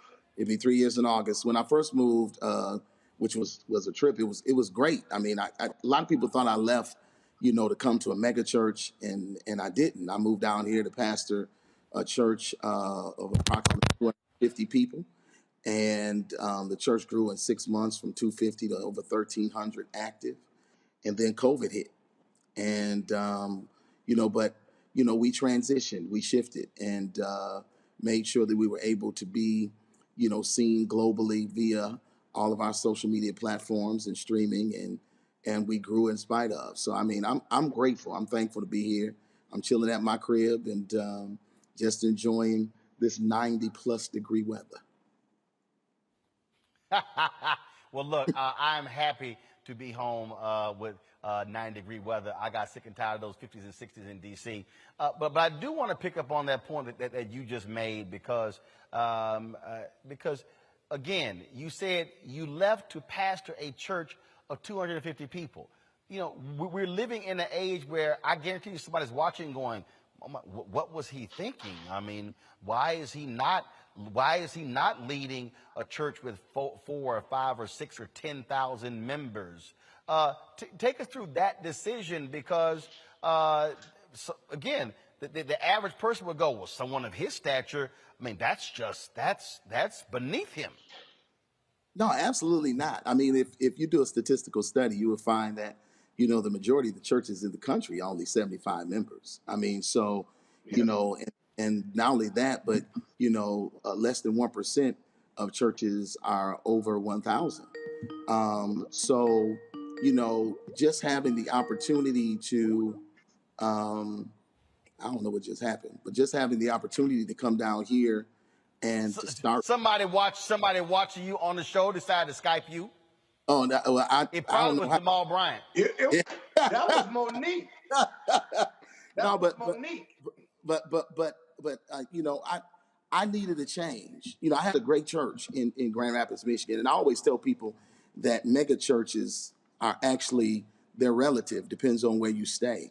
And being in Grand Rapids, Michigan, having a church there that had an active membership of over 500. You know, we owned a college campus there where our charter school was, and did all of the things that we were able to do, and we're absolutely debt free. You know, that was a great situation. But you never know how bad you need change until you get there. And with all of the things that had transpired in my life, and with my kids being grown, you know, I just really began to pray and really talk to God about shifting and changing and moving someplace to start over fresh. And I had plenty of opportunities. Once I made the decision to shift, I don't know, it was like, you know, God just opened up the floodgates, and there were a multiplicity of churches that gave me calls wanting me to come and to move. And I just decided to come to Funky Town. So, you know, it has worked for me. I love it here. My kids love it here. As a matter of fact, my son just moved here maybe about 3 months ago. He works for Amazon Web Services. So, I mean, like, it's a great church. It's grown. And we're doing some great things in our community. Let's talk about your new album. You open your own label. Talk about that as opposed to signing with someone else. What is it like owning, completely controlling your content as opposed to asking someone else for permission? Well, I mean, that's everything. I mean, for 33 years, I've been in this industry. And honestly, for 33 years, I've been on a major label. I started off with the company Word Epic, and then ended up signing with Verity, which was a division of Sony, and then RCA. So my whole entire career has been nothing but being controlled.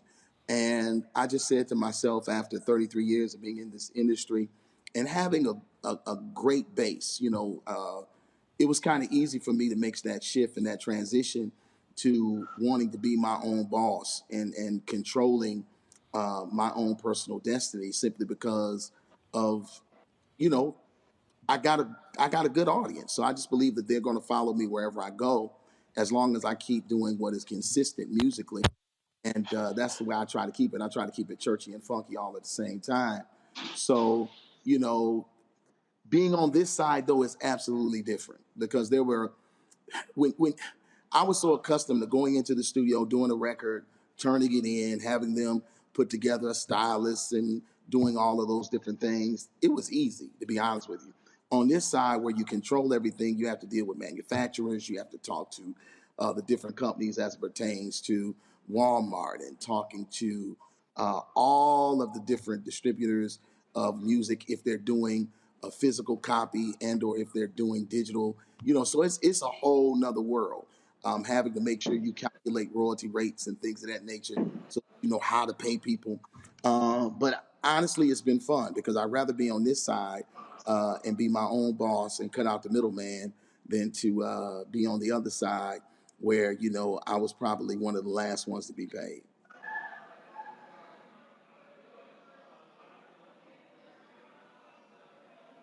I can't hear you.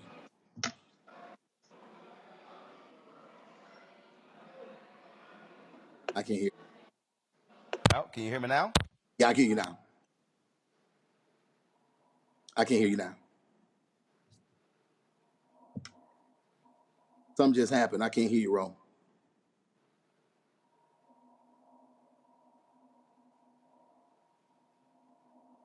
There you go. All right, not sure what's going on. We got demons up in here. All right, can you hear me now? There you go.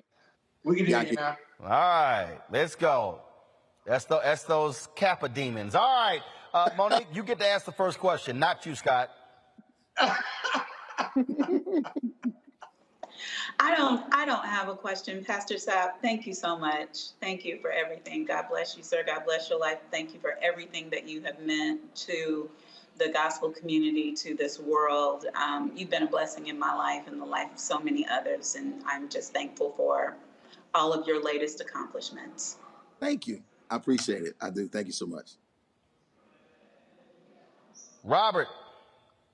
What would be your advice for What would be your advice for young pastors who are currently entering the ministry? There's a lot of conflicting information out there, a lot of being pulled in a lot of different directions. Spoke at a seminary school recently to students about activism and organizing. A lot of them say, well, I want to have a big house. They want to have a mega church. They want to be a celebrity. What would be your advice to getting started? What should actually drive you into the ministry as opposed to some of the pulling towards fame and fortune that many people are focused on now? What's so amazing to me is that they think that being a pastor is a fame and fortune type of situation. I mean, once you get into it, you will understand that, it's a life filled with service. And, there's no guarantee that you're going to have a 10,000 member church, because the reality is that the majority of the churches in America ain't 10,000 members. That's it. That's just, it's a fallacy. So I would just really kind of challenge them and tell them that if you're serious about ministry and if you're serious about serving people, because that's what this is really all about, this is a thankless job, to be perfectly honest with you. But it's also a rewarding job when you get the opportunity to see people's lives change and you motivate them and encourage them to be better. That's the reason why I got into ministry, because I understood that this was my life's assignment. It wasn't because I was looking for fame and or fortune. I got into it because I really wanted to see people's lives change through the Word of God, and I've seen it. So that's, to me, is what it's really all about. All right, Marvin. Well, we appreciate it. All right, I guess I'll go ahead. Whoa!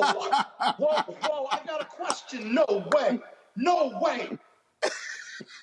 Oh, no way. And you're in church. Come on, Scott. Hurry up. Okay. Hurry up. Okay, this is going to be good. I want to talk to Pastor Sapp about another part of his life that you wouldn't even imagine how I met him for the first time. 3 or 4 years ago, I was managing partner of Reed Smith, and Pastor Sapp and some colleagues of him came to the D.C. office, invited by Keon Pope, a former partner of mine, to talk for Black History Week program. And he broadcast to probably 29 offices worldwide. We had about 100, 150 people there. Do you remember, Pastor? I do. And at the law firm of Reed Smith? It was fun. No, he don't remember. Yes, he does. Could I just get my question out? And so he talked about his life. Well, if you hurry up and ask the his question, love of music. I mean, you gave us that long meet and greet. Come on. Could I just finish? It was a very powerful interview to people that you didn't think he would normally understand or appreciate his gospel music. Everybody, black, white, yellow, and brown was there. And so I want to thank you for that. And I want to also ask you, how often do you do that? Because it doesn't matter what music and what your calling is. I thought your interview was just super powerful about life, as well as how you develop your music and your calling from God. Well, I mean, I do it often because, I just think that if you just keep it 100 and you be real about what you do and who you are and be as translucent as possible. I struggle with transparency because I just don't think you see everything about your life. But you need to be selective and discreet about what you show people and what you share. So, I get the opportunity to share my life with a lot of people. As a matter of fact, on the 21st of August, we just finished filming, and it will be out on TV One. The Never Would Have Made It story, Never Would Have Made It, that biopic. So this has given me an opportunity to be able to share aspects of my life and allow people to see things that most people don't know. They just know Never Would Have Made It. They know the preacher and singer, but they don't know the young man mess. So I'm really excited about having the opportunity to really share some things about my life with people, so that they can see that no matter where you come from, no matter how bad things might have been in the beginning, that you still have the opportunity to shift, change, and make things better and make something better out of your life. Yeah, I certainly look forward to seeing it. Thank you, Roland. Listen, the album is available right now. It's available right now. You can all pre-order it. It actually comes out on June the 10th. It comes out on June the 10th, but you can Pre-order it on any and or every one of your media platforms. You can go to my website if you want physical copy, because I do still understand that everybody is not, tech savvy. There's a whole lot of people that still want the CD so they can read the credits and stuff. But you can go to Amazon, any place that you get your music. I promise you it's going to be a great blessing to you. Substance, it's going to be hot. Well, also, what some folks don't know is that when they download music, they don't realize they don't actually own the music. You're actually licensing the music. Those of us who grew up, we have relatives who pass down albums. You actually can't pass down digital music without that username and password. And so the physical copy is still worthy. So yeah, I understand that. And Scott, you had no idea what I just said. Trust me. So you probably one of them physical copy people. All right, Marvin Sapp, always glad to see you. Again, one of the 2 or 3 Kappas I tolerate in my life, along with Jamal Bryant. You like me. You like us. You like us. You like us. We family. We brothers. We brothers. Look, y'all all need an alpha around y'all to hold y'all up, to lift y'all up, and to lay hands on y'all when y'all get extra. So y'all be sure to get Pastor Sapp get his new CD. And if y'all are in Fort Worth, give folks the name of the church so they can stop by and leave their tithe and offering when they come by. Well, just come by first. Chosen Vessel Church in the city of Fort Worth, Texas. All they got to do is just Google my name and the church will come up, I promise you. And you have a great time. You can watch me every Sunday, 11 a.m. Central Standard Time on any and or all of our social media platforms. Now, Scott need to send you an offering. Scott, I think you should send your Kappa brother a $5,000 offering for a program at the church. I'm just going to go ahead and call that out. So Pastor Sapp, be sure to let me know when Scott's direct deposit went through. Let me know when it happened. Because if you were alpha, I would have done that. My money's tight. I'm a lawyer. Oh, now you no longer his Kappa brother. See how y'all are? All right, Pastor Sapp, I appreciate it. Thanks a lot. In the Bible?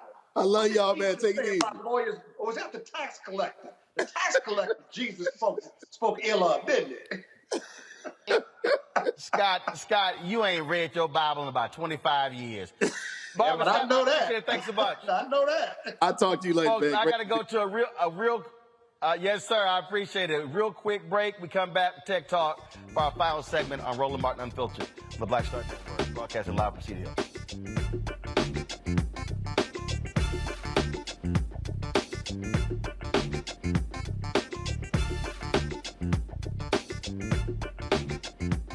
I'm Deborah Owens, America's Wealth Coach and host of Get Wealthy. Let me hit you with a few numbers.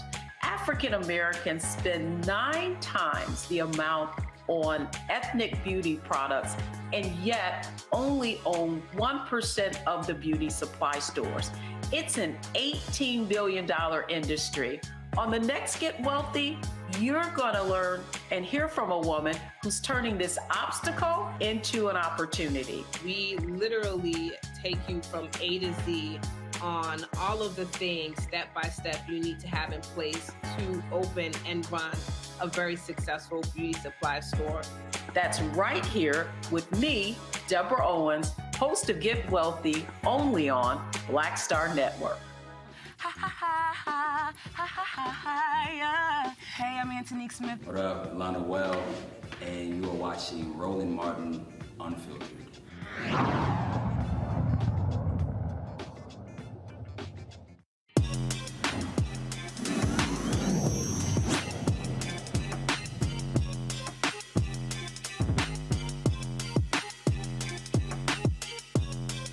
Got it.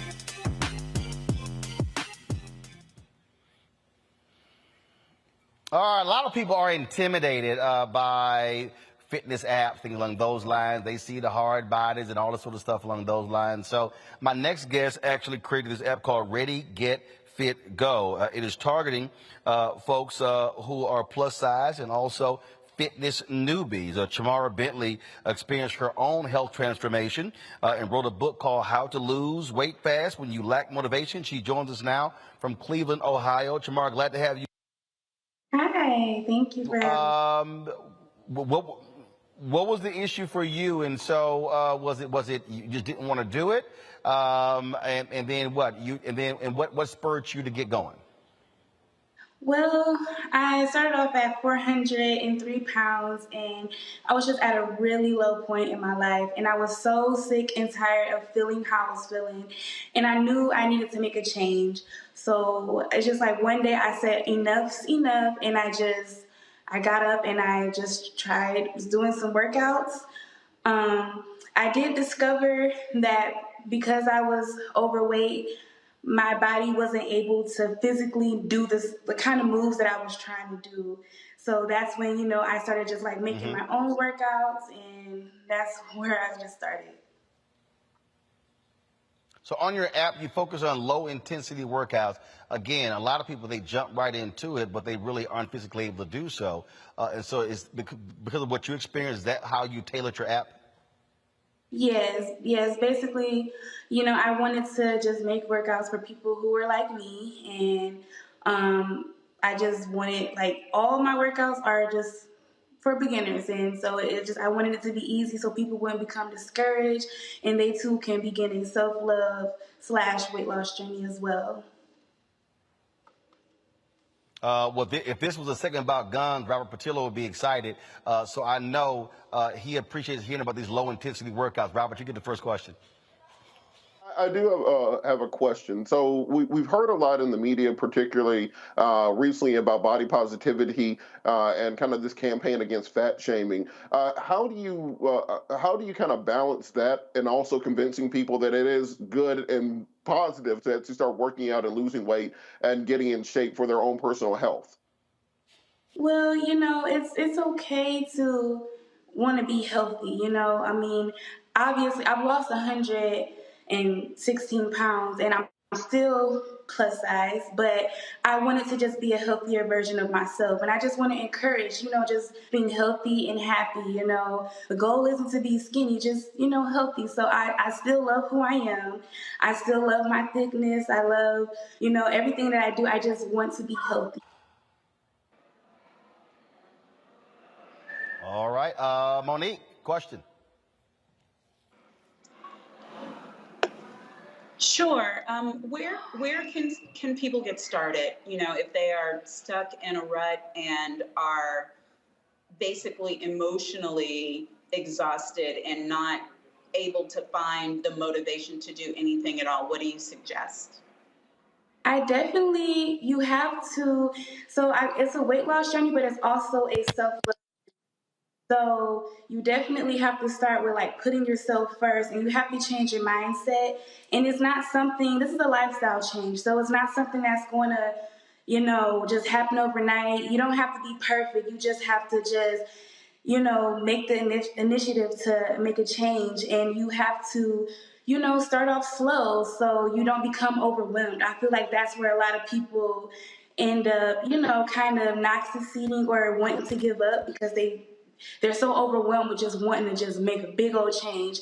You just start with a small goal, and, we have a big goal. We see the bigger picture, but break it down a bit and make it a small goal. So eventually you will get to your bigger goal. So if you say you want to lose 100 pounds, that's great, but maybe bring it back and just say, okay, for the first month, I want to lose 10 pounds and I want to lower my carb intake and I want to increase my protein, drink more water, and then you'll get to that bigger goal. But you don't want to overwhelm yourself. So you just start with just changing your mindset and just, you just got to put yourself first. Scott Bolden. Yeah. Thank you for being on the show, and congratulations on your weight loss. But there's an emotional and psychological side to weight loss as well. And can you talk a little bit about that, not just from a body image standpoint, but psychological dependence on food, how you interact with food, why you overeat, not you, but you generally overeat, and really, what's that battle like notwithstanding the workouts and the app? It's hard. That's why I call it a self-love journey, because you do have to work on things mentally. So it's really important to journal. Everything's not going to work for every person, but you should start off with writing down your emotions, because a lot of people emotionally eat. And so definitely, just like I said, journaling and just looking in the mirror and just telling yourself positive affirmations. And you have to do the work. So it's a self-love journey as well. It's hard when, we all get cravings for certain foods, but that's what I talk about when it comes to setting small goals. So you can say, for the next 3 days, I'm going to, eat this, drink this, so you can kind of not become overwhelmed and fall back into your old habits. You become more proud of yourself and just stay encouraged. And it's like a mindset. So definitely just taking things slow and just writing things down is a big part of it, because it is mental with any change, not just weight loss. So. All right, the app is ready, get fit, go. Take us on all available platforms. Chamara Bryant, we certainly appreciate you joining us on the show, and good luck with the app. Thank you so much. All right, thanks so much. Take care. All right, Scott, Monique, Robert, I certainly appreciate y'all joining us on today's show. That is it for us. We're going to go to a break, though. We come back, we're going to be here live in Cedar Hill, of course, for this town hall with Texas State Representative Jasmine Crockett, who is in a runoff with Jane Hamilton to win the Democratic nomination to replace a longtime CBC member, Eddie Bernice Johnson. So we're got some questions for her, and the audience here ready to ask her some questions as well. So we live stream the town hall as well. Of course, we'll be doing this throughout between now and November in other states as well. So we're here in Texas, my home state, and so we certainly appreciate that. So we'll be right back from Cedar Hill. You're watching Roland Martin Unfiltered right here on the Black Star Network.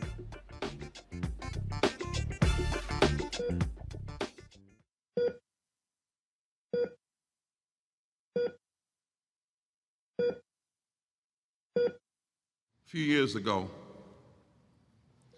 I stood before the nation and said we needed to be moral defibrillators. We needed to shock the heart of this nation. They tell me that when the heart is in danger, somebody has to call an emergency code. And somebody with a good heart will bring a defibrillator to work on a bad heart. Because it's possible to shock a bad heart and revive the pulse.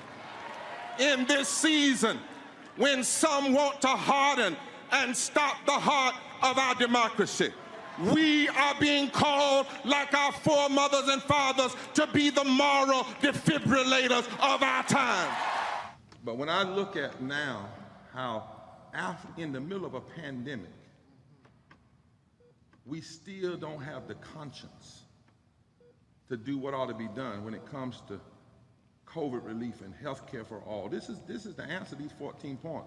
Raising the wage, updating the poverty measure, housing for all, federal jobs program for all, protect voting and civil rights, guarantee high quality public education, immigrant reform, immigrant justice, immigrant rights, fair taxes, using the executive orders.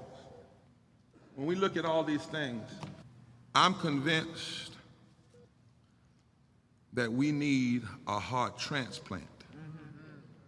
So I went to a friend of mine, Dr. Jackson, who's a heart specialist, who does transplants. And I said, tell me, how do you get to the decision to transplant a heart? And he said, well, first of all, Barbara, we got to have a meeting. Before we ever transplant the heart, he said, we have to have a meeting. Yes. I said, you got to have a meeting? He said, yes. He said, we have to bring the best of every area, because the question is, how do you transplant the heart without killing the body? My Lord. My Lord. there's got to be a meeting. It's not an easy decision. Because you don't want to take the heart out and kill the body. He says, so every heart transplant takes everybody, takes the whole team. It takes a meeting. No one person can do it alone. No one group can do it alone. No one surgeon can do it alone. And when I left his office, I began to think that the same is true if you're going to change the heart of a nation. There has to be a meeting. And then the Holy Ghost got a hold of me and said, Barbara, you didn't have to go to the doctor. You could have went to God. Because everywhere in the Bible there was fundamental change. It began with a meeting. In the first book of the Bible, God doesn't say let me, he says let us. There's a meeting that came together that created humanity as we know it. When they got ready to deal with Pharaoh, they had a meeting down at the Red Sea. They all came together and the sea opened up and Pharaoh drowned. When Goliath was running around saying what he was going to do, David had a meeting with 5 rocks. He got 1 for Goliath and 4 for the rest of his cousins. When Shadrach, Meshach, and Abednego were thrown in the fiery furnace, they had a meeting.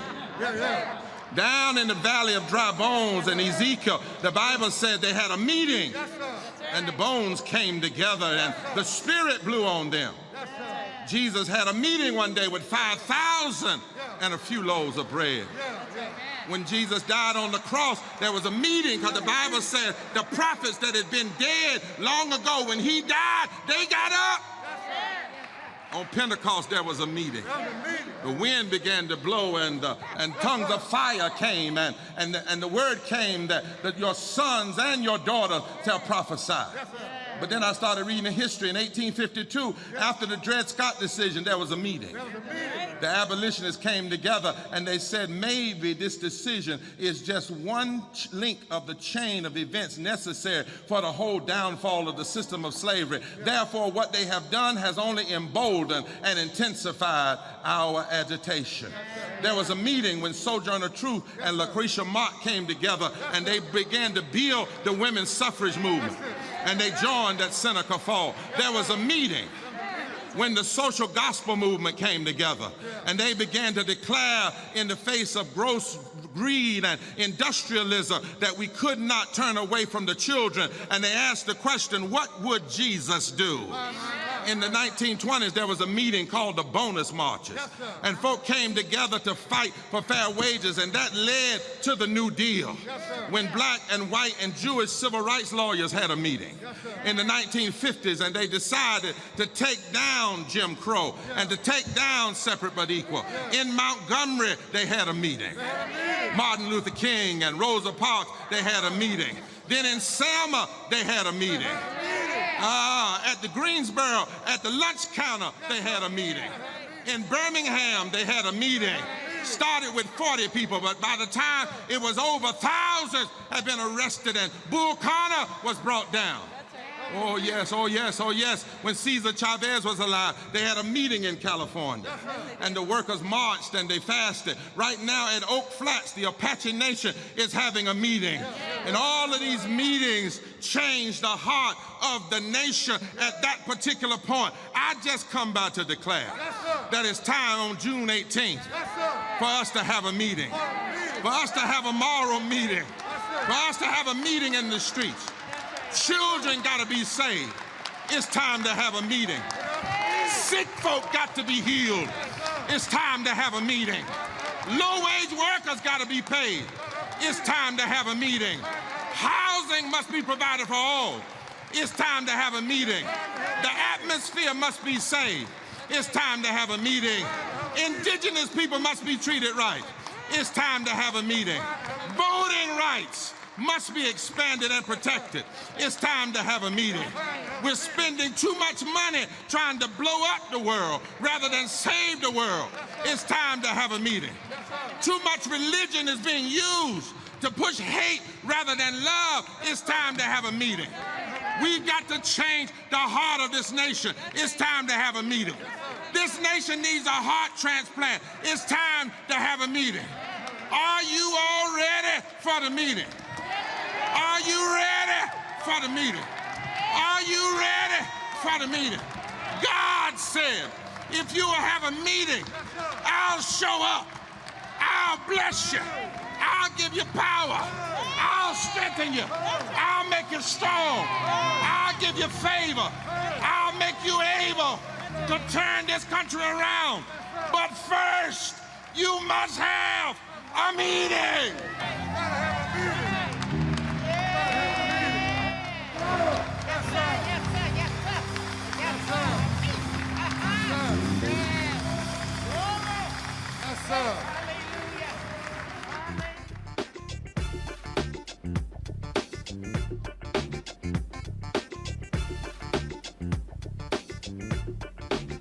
Folks, we are here at Community Missionary Baptist Church in Cedar Hill, Texas. Shortly, we're about to begin our town hall with Texas State Representative Jasmine Crockett, who is trying to win the Democratic nomination runoff to seat Congresswoman Eddie Bernice Johnson in Congress. She has represented this district for quite some time. Congressional districts, 700,000 people all across the country. Of course, this district not just here in Cedar Hill, but it stretches from here all across the Metroplex, even through Irving.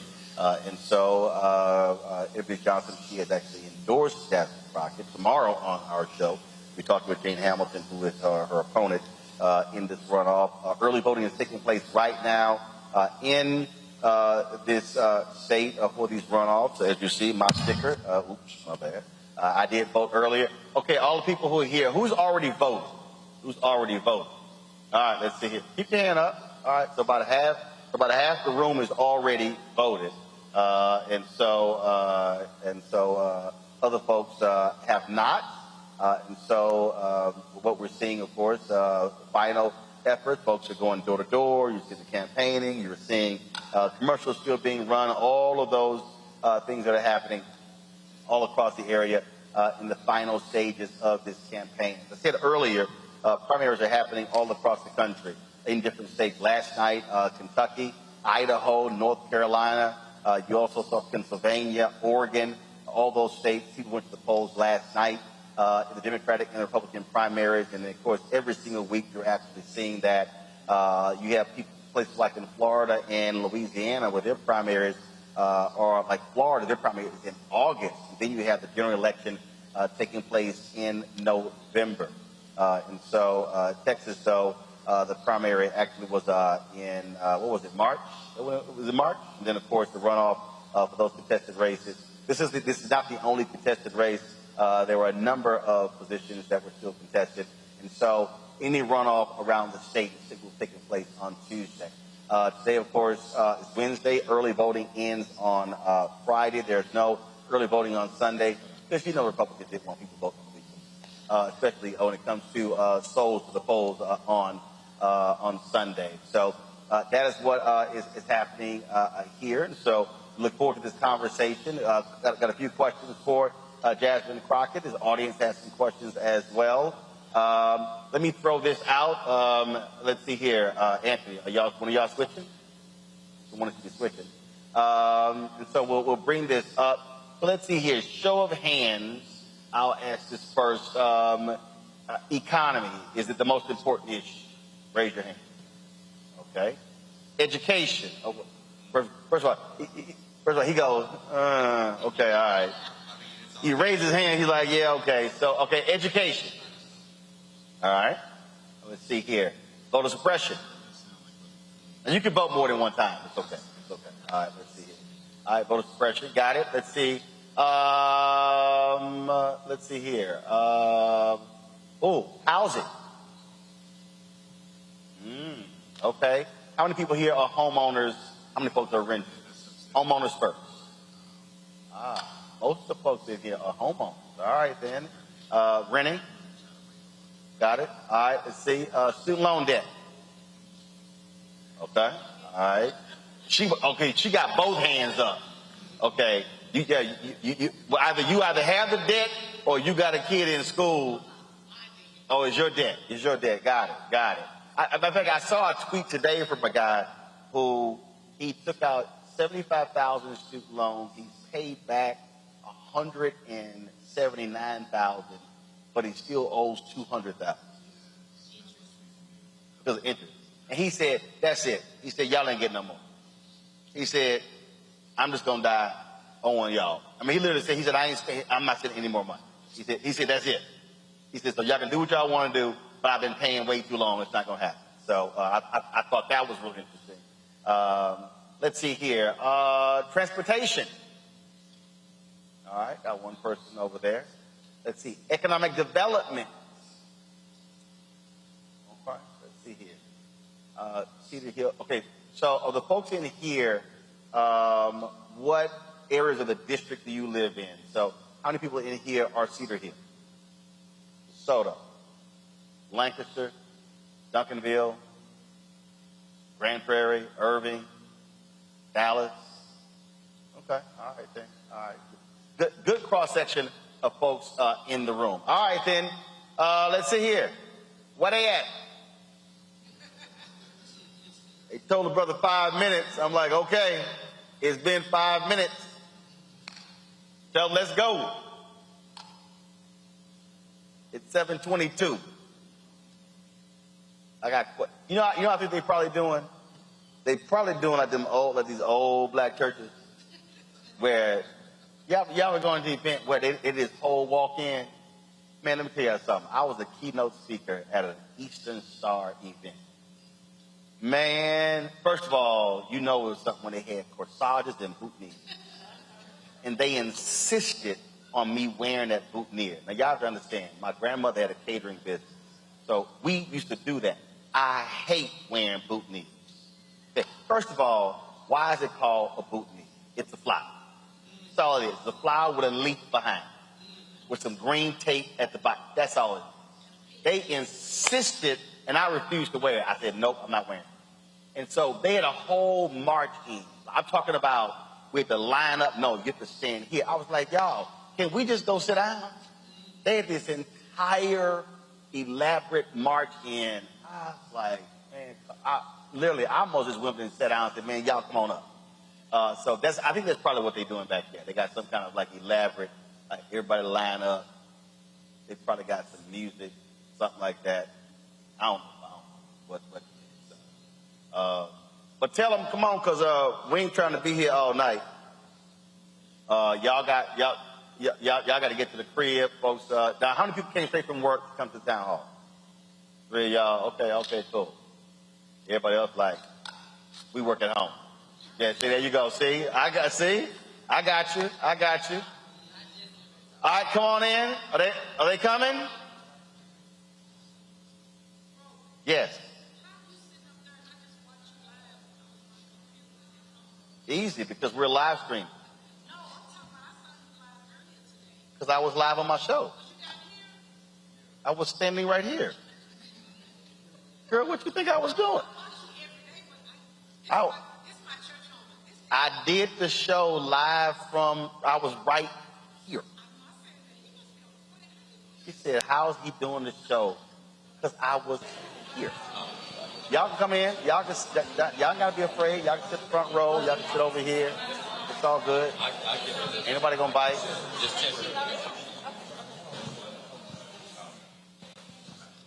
Is that Congresswoman?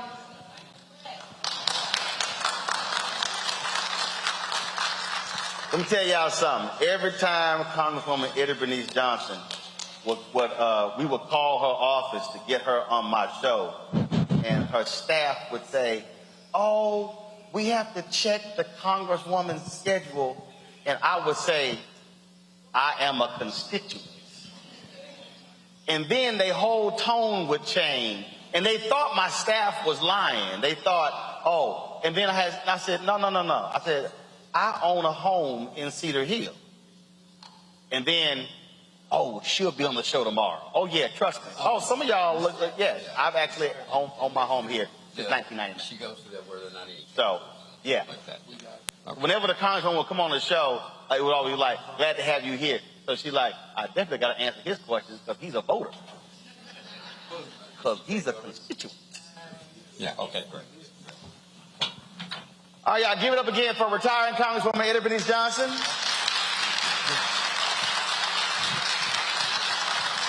How you doing? Good to see you. Good to see you. They're going to hand you a microphone. See the way you want to sit. This seat of the Anyone? Huh? I've had a knee replacement.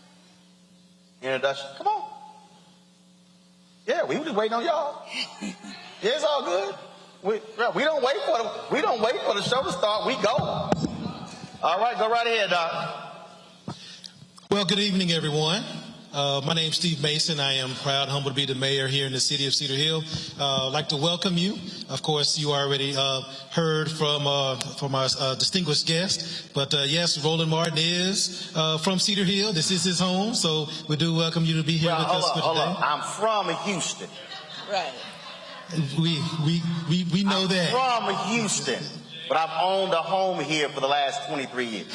That's correct. I'll tell you, the first time I actually met Roland was actually on the golf course. I don't know if you remember this, but this was probably about 11 years ago.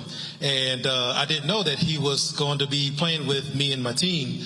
And he came out in his Houston, Texas gear. His bag was Houston, Texas. So I remember that you know where you from, where you represent. And I hate the Cowboys. I remember that. Hate. Go 0-16. But let's go ahead and give Roland Martin some love. Let's go ahead and give him love. Thank you for being here. We want to go ahead and keep this going. Of course, you see the Congresswoman is up here. She's been serving Congressional District 30 for 30 years. And she is here with us today. So I want to go ahead and get this started. Mr. Roland Martin, I'll go ahead and kick it over to you, sir. All right. That's it? All right, just checking. Ain't no prayer, nothing? I'm just good. I'm just checking. I'm just checking. Okay, that's no problem. No problem. All right. I'll start this way. Congresswoman, first of all, I'll ask you this here. Breaking news. President Biden has authorized the National Defense Act to allow the importing of baby formula. You are a nurse. And talk about that particular issue and him using that act to fix what is now a major crisis in this country.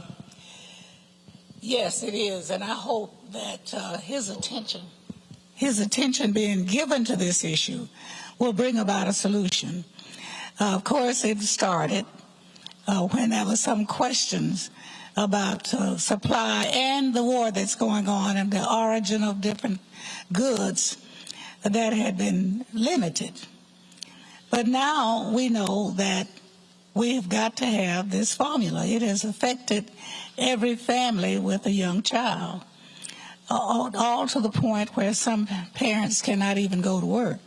So we'll see some relief. We are beginning to see some relief now, but we will see more and more.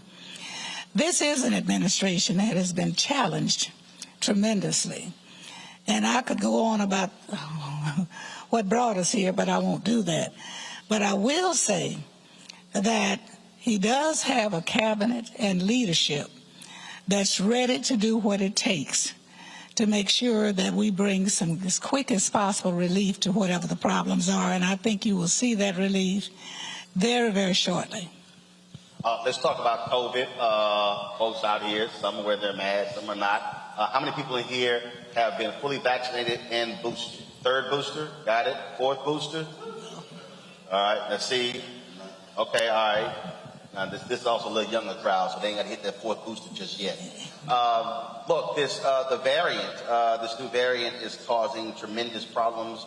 I had COVID in December and then got it again 3 weeks ago.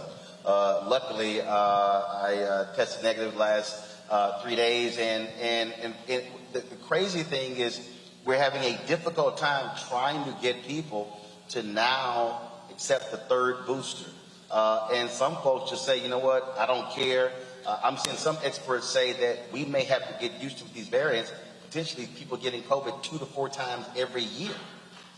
Well, I think ultimately we're going to have to treat this virus like we do the flu, that probably every year we're going to have to get a booster. Now, we got off to a rocky start in this country because it came right at the change of administration, where you had different philosophical views. You had a change in the leadership of the health enterprise in the country as well. While one segment that's in there now, a little bit more conservative in looking at how we should protect ourselves than another. And I try very hard to be non-political when it comes to health issues. But I have had difficulty with the resistance that we see among people because this is a communicable disease. We have had a history of communicable diseases. That's why all of us had to have vaccines before we went to school. And I was a student nurse when we were dealing with polio. And being up at South Bend, Indiana, I had to go to the rural areas and give out Salk vaccines, and everybody cooperated. All you needed was one arm after another. And now you don't hear about polio. But we have not reacted in that fashion to these vaccines. And so the more we neglect the vaccine, the more opportunity it is for variants to develop. Because it means that whoever you sit next to, you're not sure where they've had it. And each time it takes on another strand, it takes on a different appearance and perhaps even builds some resistance. So in our real environment of democracy, of making that choice, we have made it worse for ourselves. No one questioned whether a child had to get vaccinated to go to school because in Texas, as a state law, they couldn't start to school until they got the vaccines. We're not that sure on this one, or at least those rules have not come down. And so we have people, I just imagine there are some of you, and you don't have to raise your hand, that don't like the fact that you have to get a vaccine and you just haven't done it. Well, what you're not aware of is that you could be a carrier. And so until we get to the point where we have just about gotten everyone protected, we will still be dealing with different forms of it. And when this is over, keep in mind, there will be others. And why? Because of climate change. In the past, we had cold winters almost everywhere in the world. And when we had those cold winters, bacteria was killed when it was freezing. Now we have mostly warm weather. And that is the environment that causes virus and other bacteria to grow. Due to climate change. And so we're going to see more and more. So this is not going to be the only virus we're going to deal with. But I would suggest that we read and listen closely because we all are vulnerable. You decided to retire after 3 decades in Washington, D.C. You could have sat this out, let the voters decide it. You decided to endorse Jasmine Crockett. Why? I'm glad you asked that question because I was contacted by many more people that filed. And quite a few of I say most of the people that did file came to me before they did file. And I listened to all of them. I didn't find a single one I didn't like. But what I was looking for was someone who was young, well-prepared, had the energy and the interest to take chances on getting things done. And when I noticed Jasmine Crockett's energy, her preparation, her willingness to work 24 hours if it took that, then she became a person that I went to and asked her to run because I know what this job entails. So you asked her to run? I asked her to run.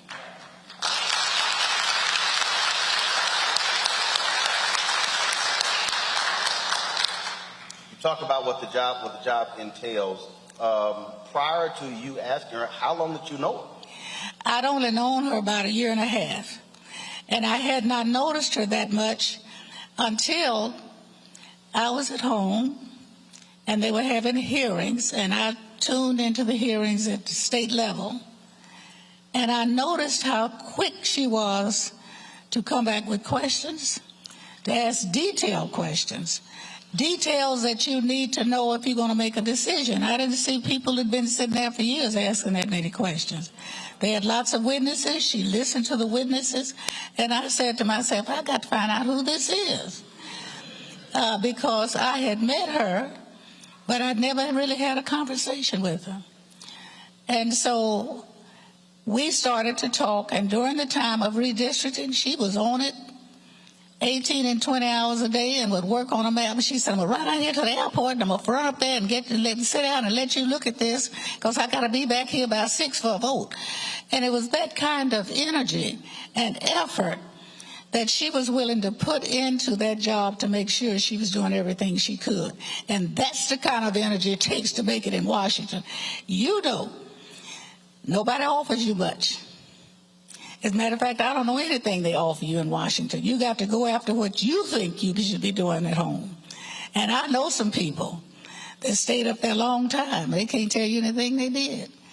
I know some that stayed up there a shorter time and can't tell you anything they did. So when you work for people who don't do nothing, you don't learn how to do nothing. Well, with that said, let's go ahead and get it started with some questions for State Rep Jasmine Crockett. Jasmine, come on out.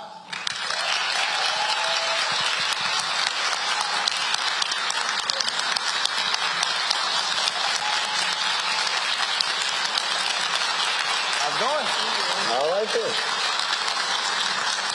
All right. I don't want you to lose your mask now. You ain't losing the mask. All right, you mic'd up and everything, we good? Can y'all hear me? I don't think y'all hear my mic, though. Can you hear my... Oh, there we go. We got it? Yep. All right, got your Delta red on. I do. Yes. And the stars are in here. Oh, here we go. Don't get rolling started. Y'all know. Y'all know. Hey, listen, my pastor back here somewhere. He got your back. There go Pastor Haynes. There you go. Y'all know he got your back. Y'all know it's Alpha and a Divine Ace. Y'all know that. Never forget who your daddy is. Oh, here we go. And Daniel right there. Oh, that's all I'm saying. All right. Let's get right into it.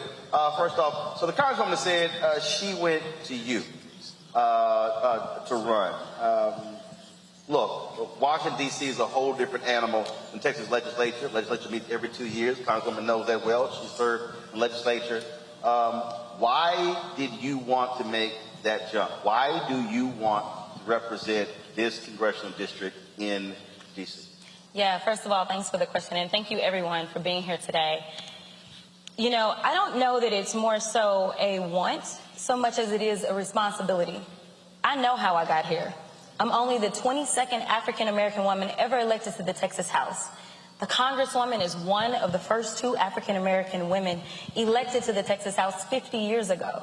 The reality is that we are under attack in this country. And when I say we are under attack, I'm talking about our constitutional rights. For those that believe that we're going to stop at Roe v. Wade, just keep living. That's not what it's going to be.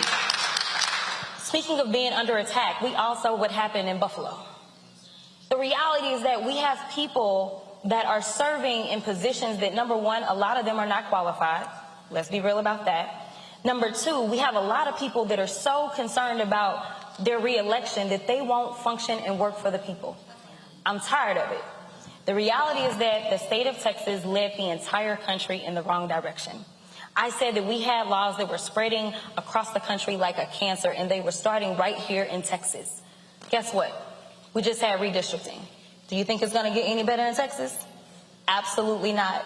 And so they own the House, they own the Senate, and they absolutely own the governor's mansion.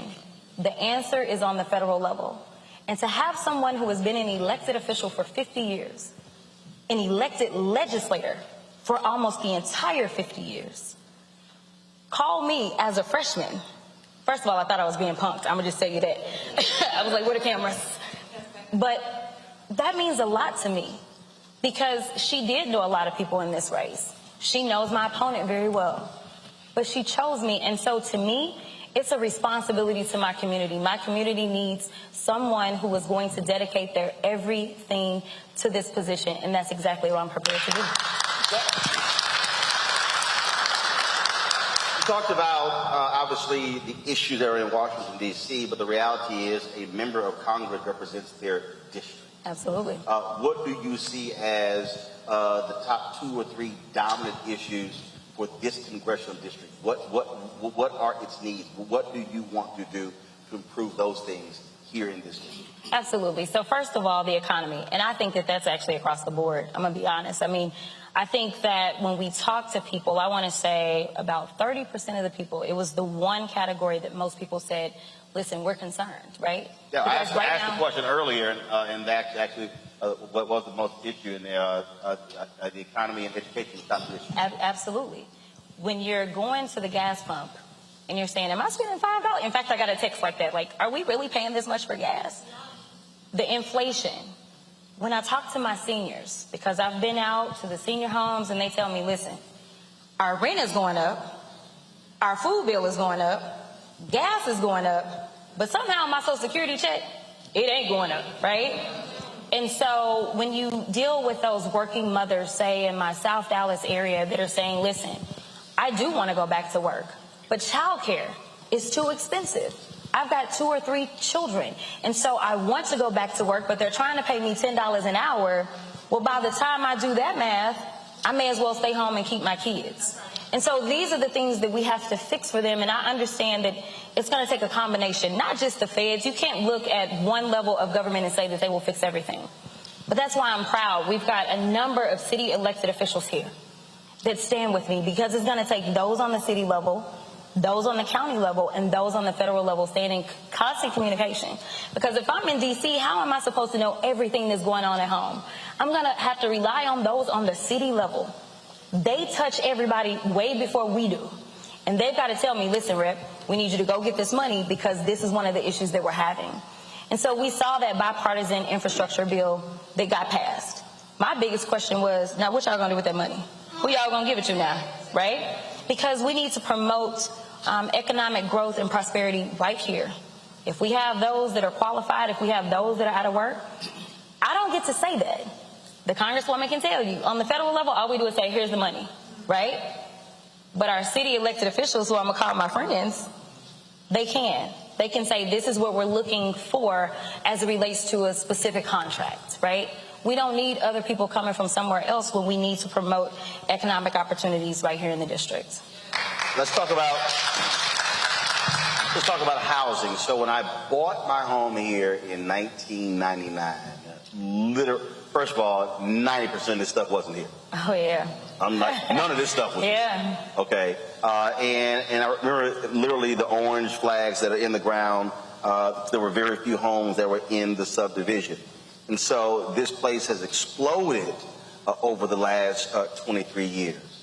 The question, though, is let's deal with the housing issue. In the last 3 years, I've gotten more. If you're a homeowner, have they been blowing your phone up with text messages, offering you cash for your house? Because we're in a major housing crisis. Wall Street had the toxic assets. They held onto them. They sold lots of 25,000 homes off to hedge funds. Now, major hedge fund folks are owning homes, and if you want to buy a home, you literally can't even afford it. And so what are you proposing to do to deal with the issue of housing? Because some reports suggest that we have a 2 to 3 million home deficit in this country, and people are literally paying double for rent they would if they actually own the home. Yeah, absolutely. You know, this is the number one thing for us as well. And so for me, one of the first agencies that I thought I should start talking to is HUD.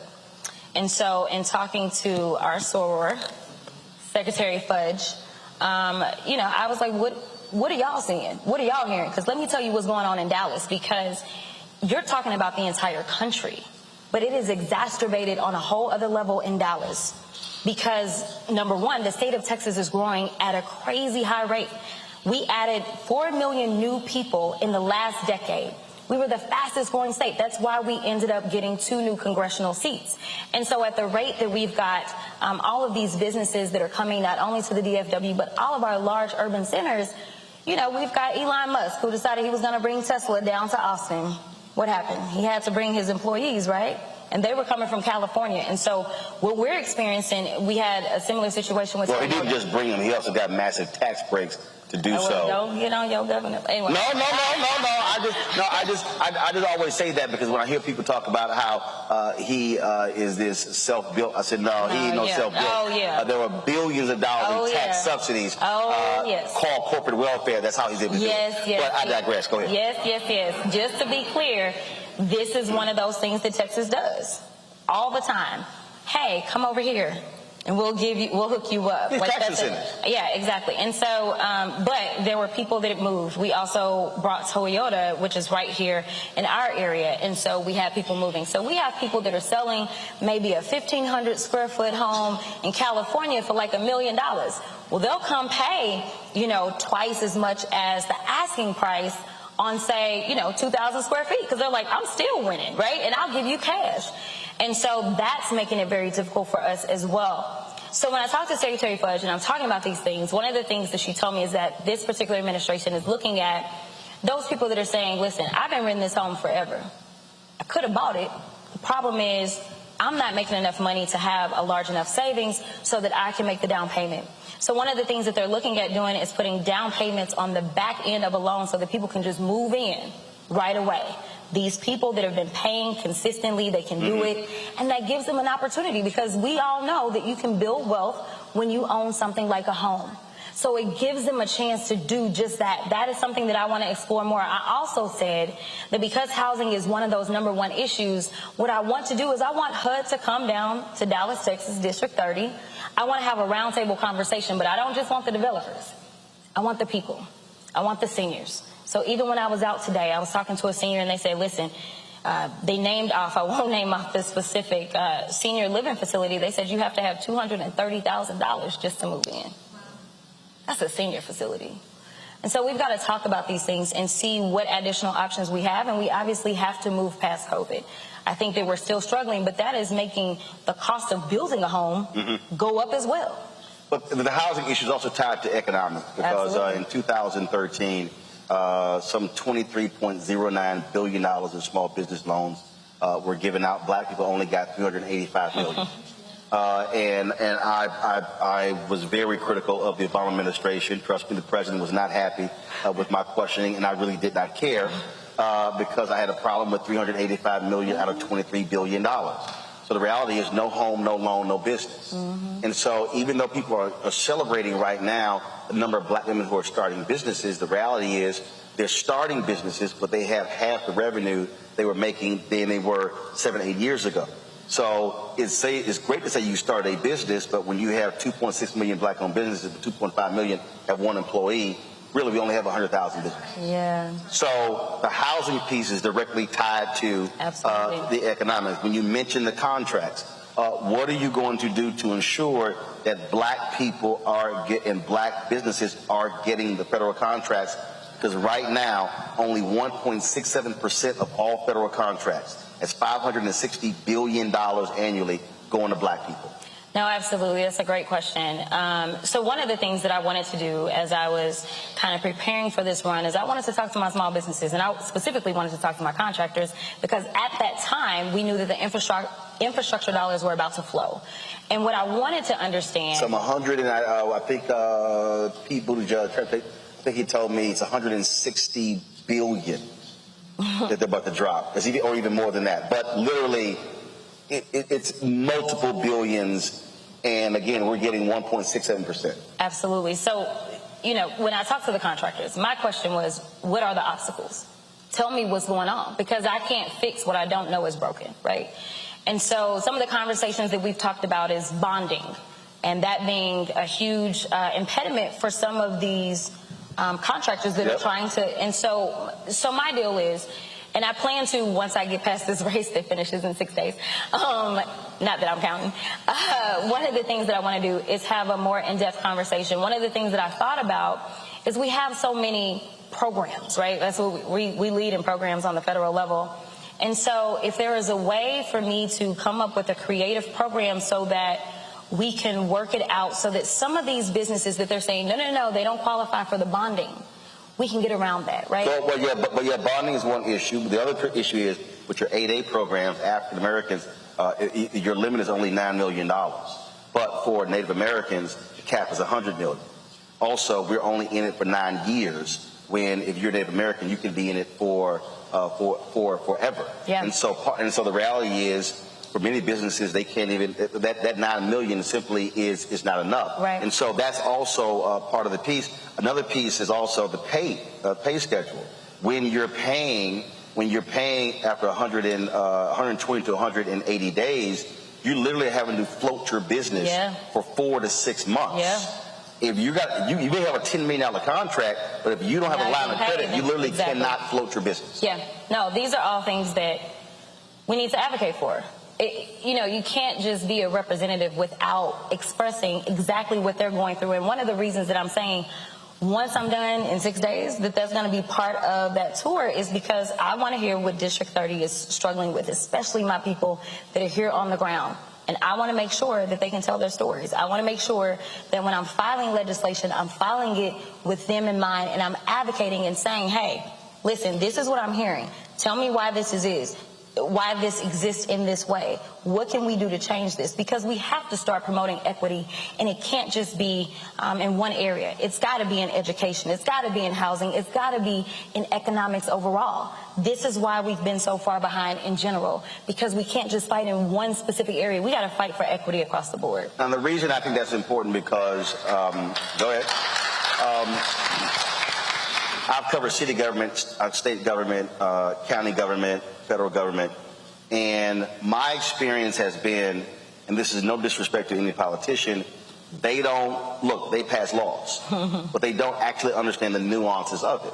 I have been working with CDC members over the past several years dealing with black-owned media. And so they're like, hey, we passed this for instance. They added $70 million more in the census budget, but they froze out the black-owned advertising agency, and black-owned media did not get a significant number. $1 billion is spent every year by the federal government on advertising. Black-owned media gets $51 million. It's 1% out of $1 billion.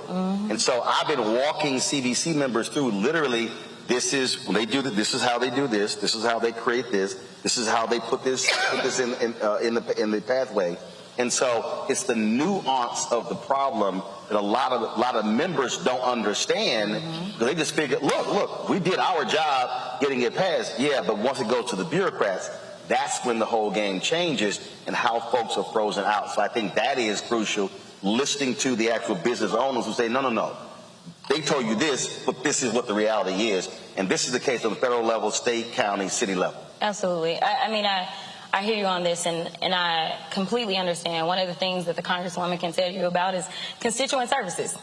And having people in your office that know exactly who I need to call to give me the answers. And that's one of the best things I think we've done all session long since I've been elected, is knowing who to call to go ahead and get through all the red tape and get the real answers. We don't need to say, oh, we'll call this person or call that person. I need someone who knows who we need to call and find out why there's a backlog, why this is clogged up.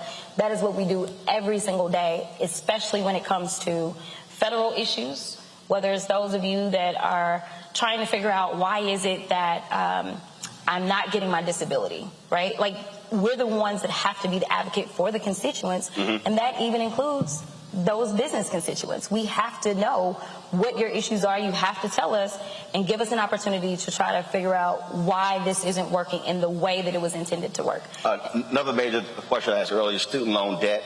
Are you going to do all you can to push this president to actually get rid of it? The White House is still sort of, we're not quite sure if we have the authority.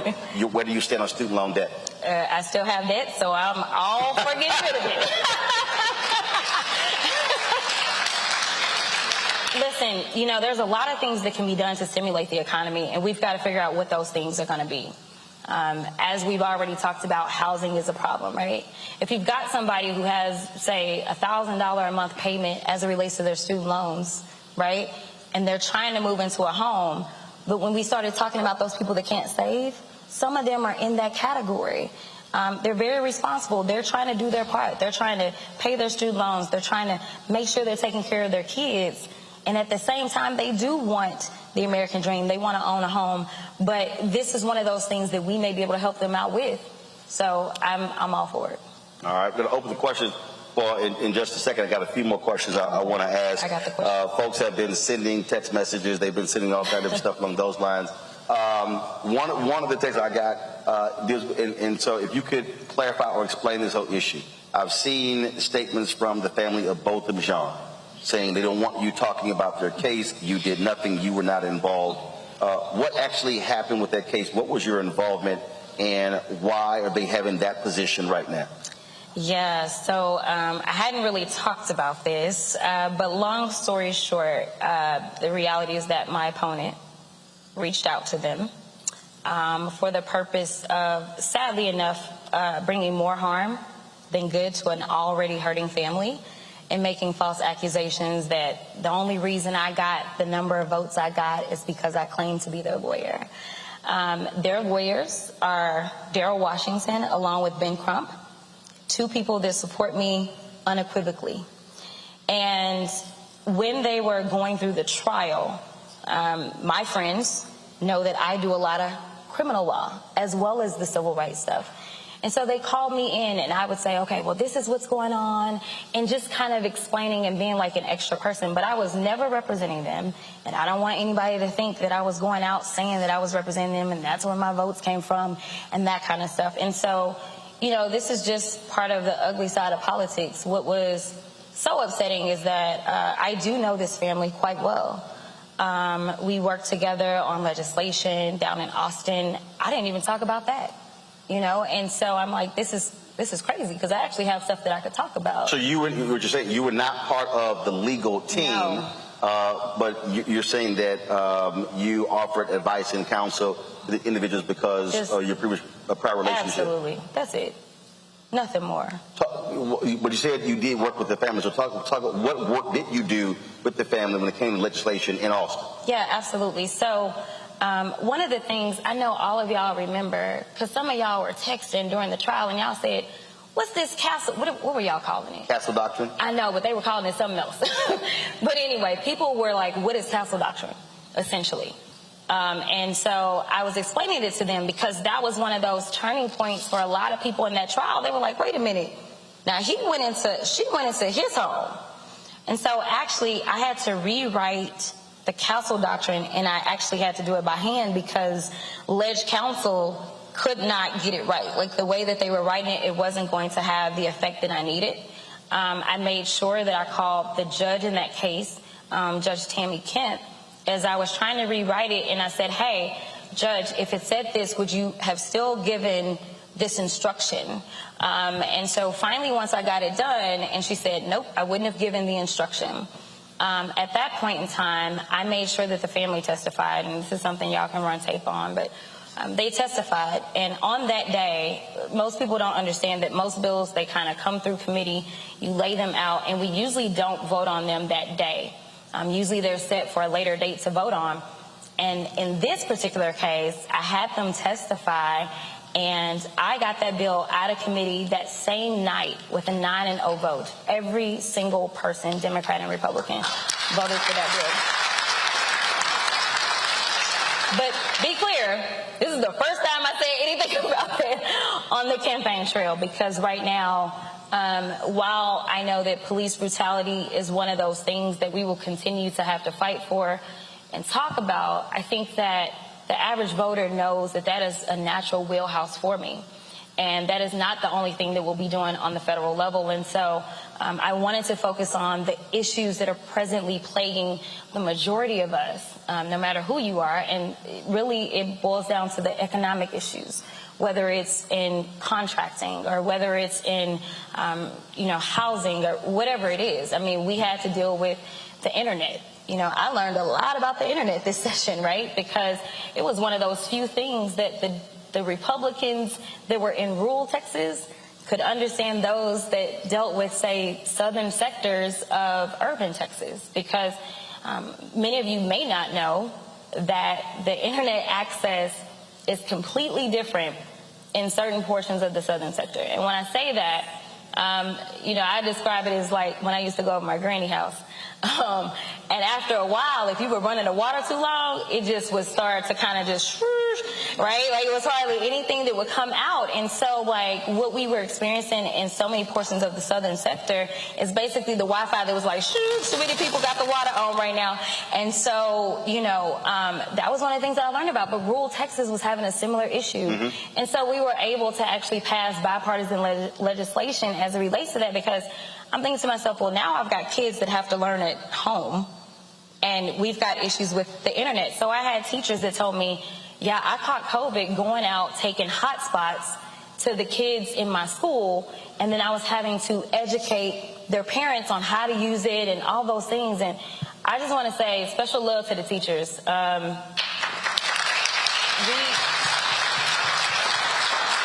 We didn't do y'all right this session. You know, we did lose teachers because they literally loved their jobs and loved the kids. And so we've always seemingly underfunded education. And I think it just went to the next level this session, sadly enough, considering how much more money we were going to need to protect our teachers. Many folks first heard about you when you and other Democrats came to Washington, D.C., fighting voter suppression bills. That's why I first met you as well, came on the show. Your opponent has been saying that you helped the Republicans in Austin when it came to the voter suppression bill. What is your, by not voting, what is your response to that criticism or that allegation? Listen, it's really sad because we're playing Republican-like games in a Democratic primary. That's what we're doing. We're lying because you don't have anything to say about yourself. So let me set the record straight. The Democrats that failed Texans, to the extent that we saw so many people be disenfranchised, and I know y'all read the reports about the number of people whose ballots were rejected. That was always the intent. Let me be clear. That was not by accident. This was never about voter fraud. Never was. So what happened is the only thing that we could do was break quorum, right? Because the numbers were we only had 67 Democrats. We have 150 people in the House. All right, so that means we don't have the numbers. That means there's 83 Republicans and 67 Democrats. So how do you stop such bad legislation from moving? You deny the quorum. Well, we were backstabbed. People made deals. They came back. I don't know if y'all remember that. Remember how they were like, oh, somebody of them went back.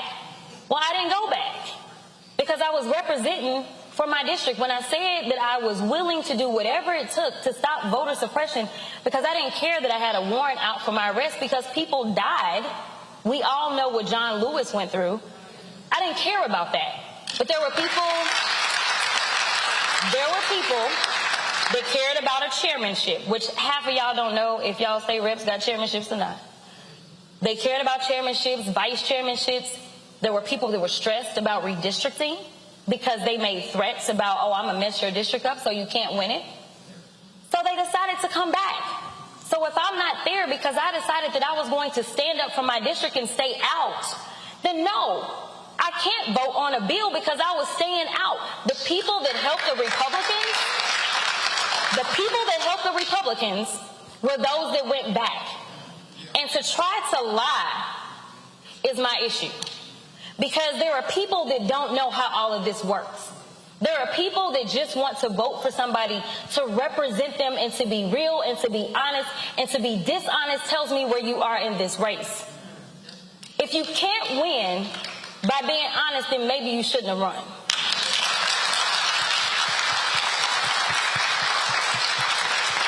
We're going to take questions, so here's how we're going to, those are questions right there? They gave me a whole thing. I thought we had a microphone here for the questions. They submitted them. Okay. All right, so. And then they gave them to me. I don't know why they didn't give them to me. All right, let's see. Let's see, who asked this question? If you can stand up. As you know, Republicans are out for blood. How would you stand up for truth, social justice, and voting rights? Who asked the question? All right, then. What's your name? Sharon? All right. Sharon's question. Listen, that's a great question. What most people don't understand, one of the bills that I worked the hardest on was Breonna's bill. This was all about no-knock warrants. And what we did is we did our research. We found out that in the Republican platform, there actually was language that said that we should limit the use of no-knock warrants. So ultimately, I brought Gun Owners of America together with Black Lives Matter. They were on the same page, saying, listen, we're going to advocate for this. I worked with law enforcement because there were law enforcement officers that said, listen, we have lost our own going into these homes in this way where somebody just says, oh, there's drugs in there, go do a no-knock, and there are no drugs. Somebody is startled. We live in the same state, remember, that has the castle doctrine, right? So what does that mean? Somebody come in your home, what can you do? You can shoot them, right? So how safe is it to have a no-knock warrant in the state of Texas? And so I was able to look at all the different pieces, and while we know that... You can shoot them when they walk on your property. No. Thank you for... It's the curtilage. I got you. I'm just... Listen, I got you. They step 1 foot. But we not... Listen, don't be going and shooting people. No, I'm just... Now I'm putting on my legal hat, especially you people that's in here. Anyway, so, listen, I want to keep y'all out of all problems.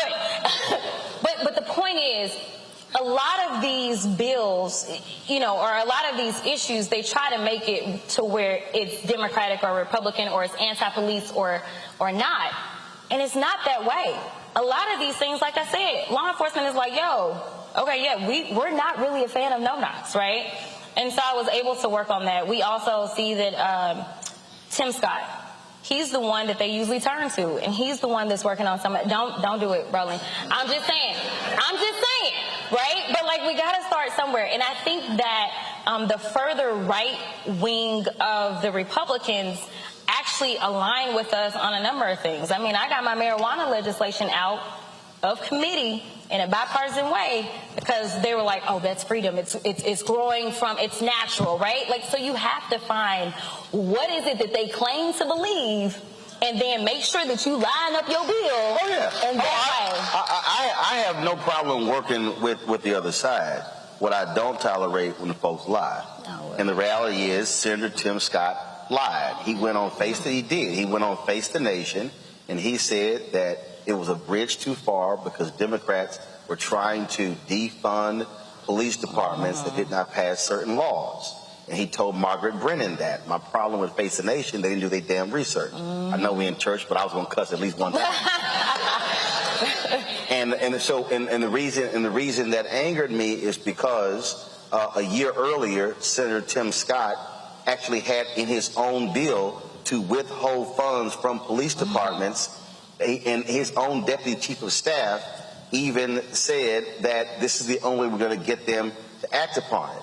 And the reason I don't have respect for him on this very issue is because he was very talkative in his text messages with me about the bill.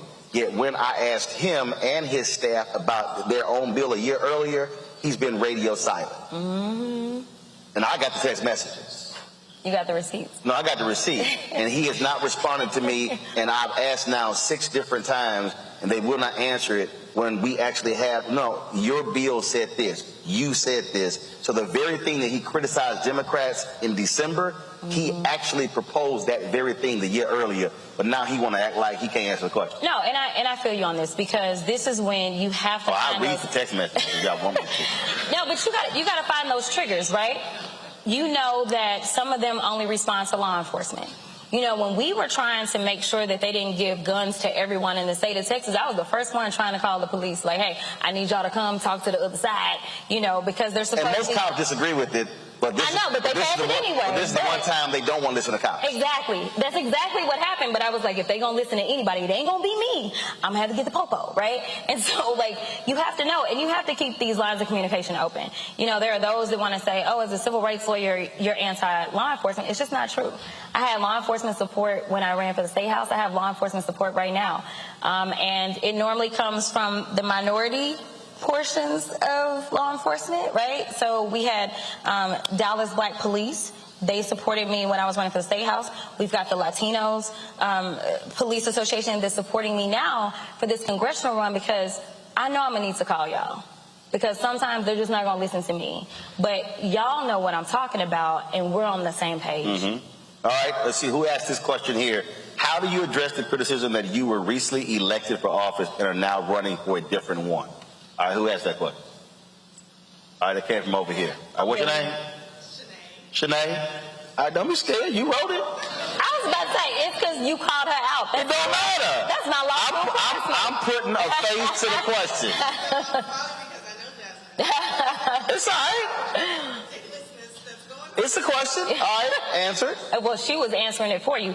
It's ridiculous. Listen, the reality is that I'm the only one that's ever been elected to do anything, right? And so, you know, as an elected official, it comes down to what you do, right? And so we know that I was named Freshman of the Year by at least 3 different organizations and is one of the most effective legislators in the country. And so it's not necessarily how long I'm there, it's what I've done while I've been there, because you can find a lot of people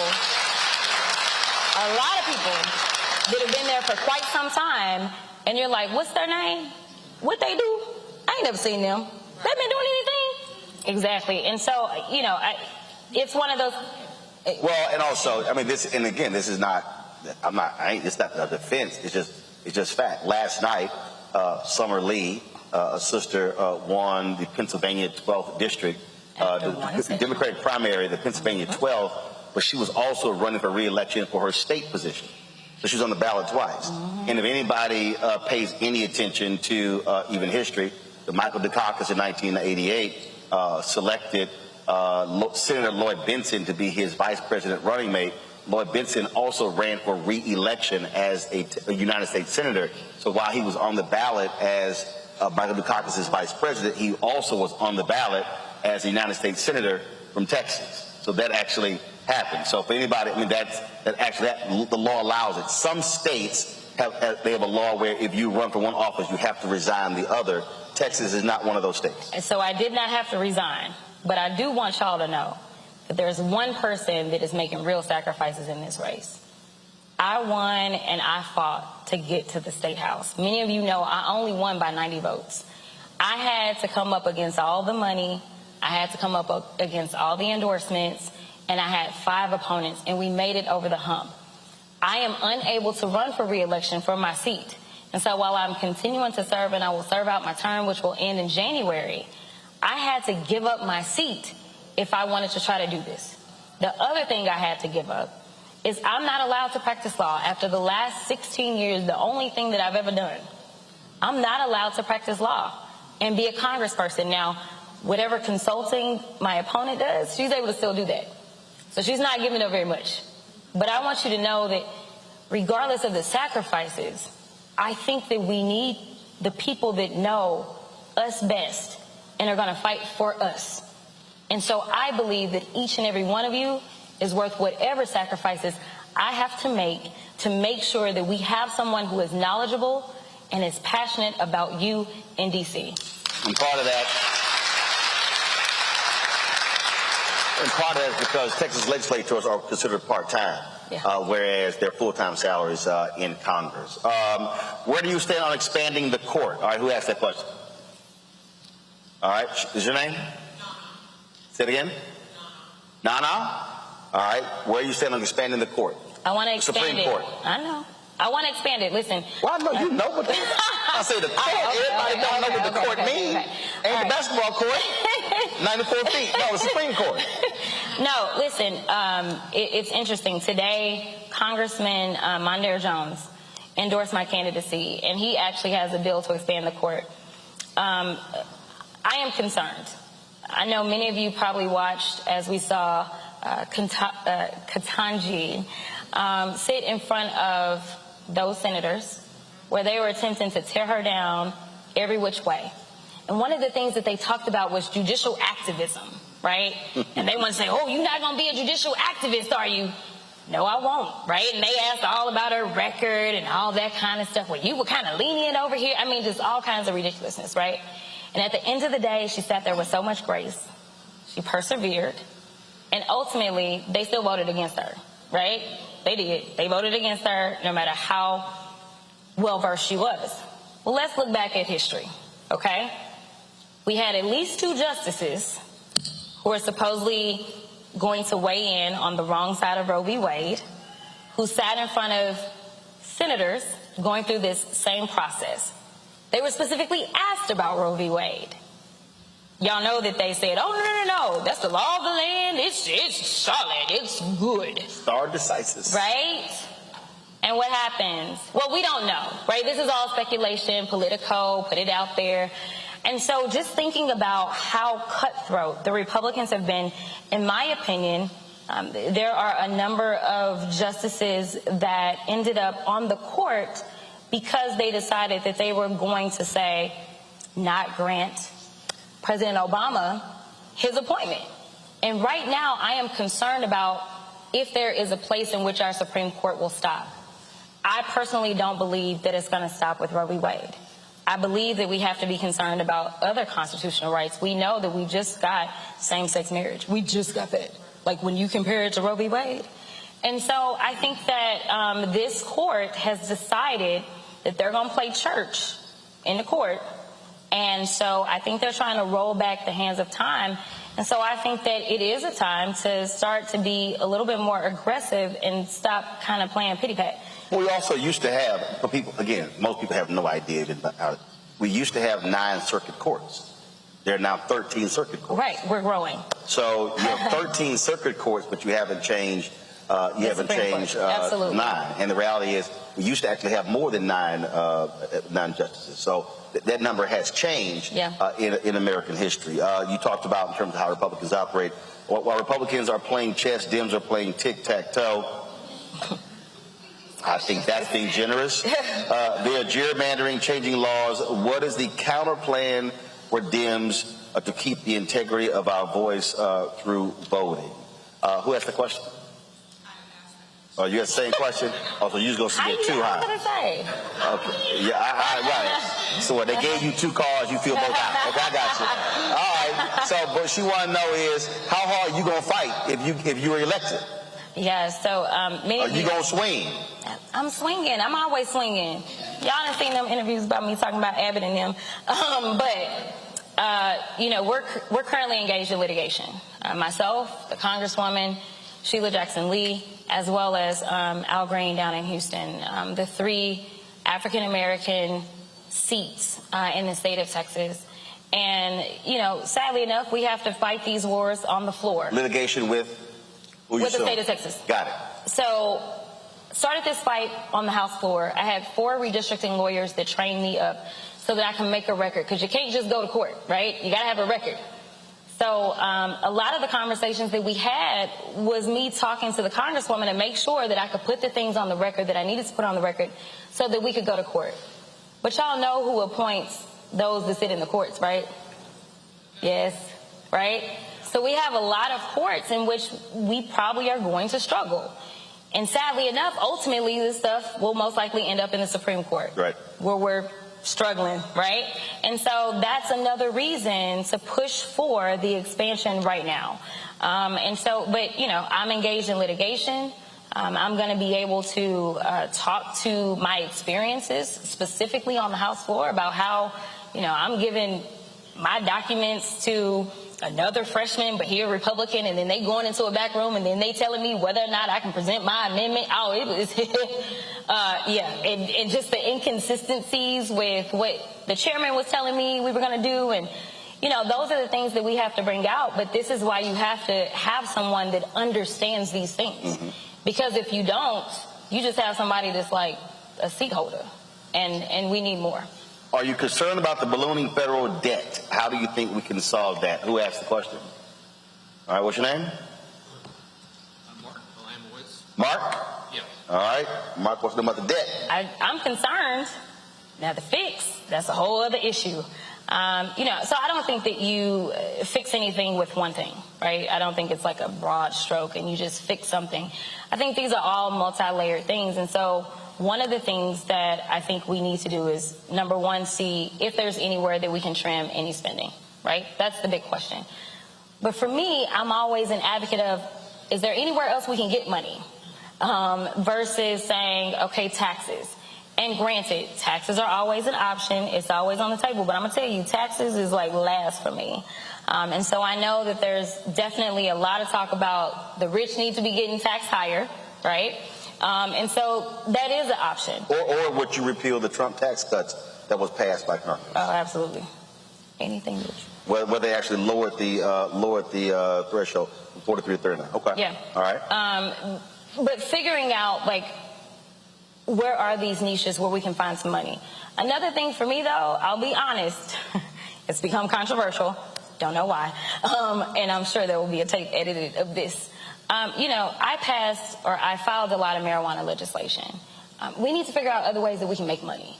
And so I think that that's a great option, because the idea that it's not legal, that doesn't mean it's not something that's around. We know that it's around. And so if we can make sure that what people are ingesting is cleaner, and if we're making sure that we're taxing it and we're regulating it, it's just like we talked about alcohol at some point in time, and that situation. And then we finally got past that. We need to find other streams of revenue, and I think that that's another option. Speaking of marijuana, how will you ensure that that African Americans are participants in that when it comes to dispensaries, because we were most impacted by marijuana laws? Oh, my gosh. And what we have seen in Illinois, we have seen in California, where many African Americans have been frozen out. I interviewed only one sister who had a dispensary in Maryland. So here you have this multi-billion-dollar industry that black people are still in jail with marijuana laws, yet African Americans are not benefiting economically from this new economy. Absolutely. So, but obviously, when these laws are passing, they're passing on the state level. Right. And so if we pass on the federal level, then we can start to say, hey, this is what the participation should look like, because it's now federal. But I can't tell another state what to do when we're not actually passing anything on the federal level, and we're only kind of just living by this memo agreement, like, hey, we won't come in if your state decides that you're going to pass it. And by the way, we are going to tax it. And we're going to tell you that those people that have already been to prison, say because they were growing plants before it was legal, listen, they can't participate, right? Like the feds have placed rules on this, right? And we know that... Which is kind of the dumbest thing, because they're probably more expert on the subject. I know, right? And I'm just saying. And for those that are saying, hey, what are we going to do with all these people that have been incarcerated and now they don't have opportunities? Well, some of them would. They would have more opportunities. But what we see is a lot of those persons and organizations that try to get into the business, they are limited and they are shut out because, once again, they want a net worth up here. You need at least $1 million or $2 million. And so it goes back to the economics of it again, and looking to say, okay, well, if it's real minority, and when I say real minority, I mean color, not just I went and added my wife to it, right? When we look at that and say, you know what, we recognize that there have been disparities, and so maybe I'm going to lower the threshold under these circumstances. And so there are things that we can work out, but we first got to get some kind of legislation on the federal level. The question, what is your idea of African affairs as to how African Americans relate to African countries? Is this George's? Yes, George. All right, George asked the question. Go ahead. Right. Listen, I think that one thing we don't talk about enough is that to be a congressperson means that you literally are an international figure. We're not just limited to our districts. We're not just limited to Texas. We're not just limited to the U.S., but we actually have to have strong international relationships. We know that the stability of this world relies upon us having our allies and knowing where our friends are and promoting democratic states anywhere that we can in the world. And so it was one of those things that frustrated me, because I say we allegedly promote democracy everywhere else, but what are we doing at home? That's a whole other thing, right? But that's why I think it is important that we start at home and start to look like the democracy that we promote throughout the world. And the more democratic states that we have, the more allies that we have, the more that we start to work in other countries, the better we're going to be. And so for me, it's a matter of making sure that we're keeping those lines of communication open, especially in a place like the DFW. We know that we are completely diverse. And so the Congresswoman has had some very strong ties to many different communities that I've been able to be introduced to. And so I plan to continue to build upon relationships, not just with the African communities, but also my Asian communities and so forth. Crypto has fallen through the floor in the past couple of weeks. Should it be regulated by the federal government? So for me, it's a data thing. I need someone to come to me and say, because my concern was this. If crypto was going to become, say, the basis of everything that we do as far as our actual money, then you got a lot to do, because that's got to be stable, right? As it relates to what's going on right now, I can tell y'all that there's a lot of nuances about crypto that I don't understand. I mean, I'm still trying to figure out. They're talking to me about mining. It was a long conversation where I was trying to figure out what are you mining and where are you mining, right? And so I think that I want those that are experts in the field to talk to me. Tell me what all is going on. Why did the bottom fall out? What's happening? And then let's figure out how we can protect those that need to be protected. All right. Let's see here. Most challenging part of running in this congressional race. Who asked it? All right. Probably the last. Listen, you know, it's tough because you're trying to educate people on what is the job, what all it takes, and why I'm qualified. And at the same time, you know, people want you to deflect and deal with things that are nothing more than a distraction versus talking about the issues that matter to y'all most. And so it can be frustrating that you're constantly not focusing on what matters. I think that we've done a pretty good job of just trying to kind of keep ourselves focused on us and our race and run that race. But, you know, we've all seen it before.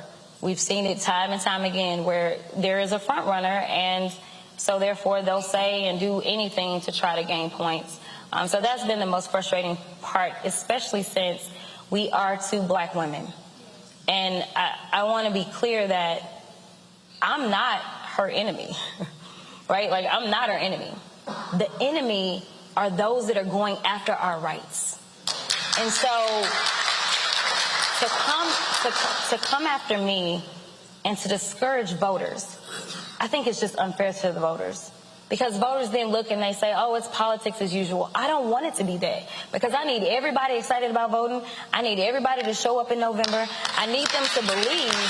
And if they're saying, well, they're no better in the Democratic Party than the Republican Party because all they do is lie and tear people apart, then how do you encourage participation?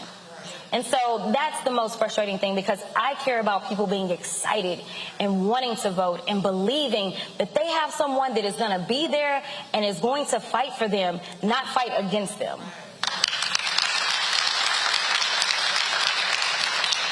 All right, we got 2 minutes left. Those were all the questions that on the card. Does anyone have a question? I'll take a question from the floor. I got it. All right, so we've got a mic over here. But you can just stand up. The microphone's right here. Probably easy. Yep, there you go. Come right there. I know what this is about. Yeah. Hold on 1 second. Hold on. I got you. No, you don't want to be right here. So let's keep distance in terms of from the microphone. My question, I guess I want to make a statement. You're part of the national debt based on 330 million people is $134,000. Everyone in this chapel owes $134,000. If you have a home, if you're 4 people in your home, and it's what's causing inflation. It's called deficit spending, and it's on page 202 of the civics book in Texas. That the civics book in Texas is 647 pages, and they only teach it for a half a semester. And that is the problem of no one knowing what country we really live in, and the Constitution is not being followed. Well, okay. Well, I know more about the Constitution than John Roberts. I got you. Well, I'll tell you right. First of all, when you don't even have requirements in schools, people even have financial literacy, that itself is a problem as well. Yes. Next question. All right. So here's the deal. All the people in line, stay right there. No one else get in line because I don't want to be all throughout the door. So we'll stay right there. So I'll go right ahead. Question. Mine is a community issue. The community issue that we're having all around Dallas County and Texas. Dallas is number 2 in human trafficking. And being a human trafficking survivor, I want to know, what will you do on the federal level to help our people, to help our girls? And right now, and I think you were the only one that mentioned this, Roland, was 65,000 women and girls that were being trafficked around our country, and nobody's addressing it. I want to know I'm going to ask her the same question. What are you going to do? And as a survivor that's out here in the trenches, boots on the ground, we got girls missing every single day in Dallas County, and with us being number 2. What are you going to help us to do on a federal level to help this problem? I need help.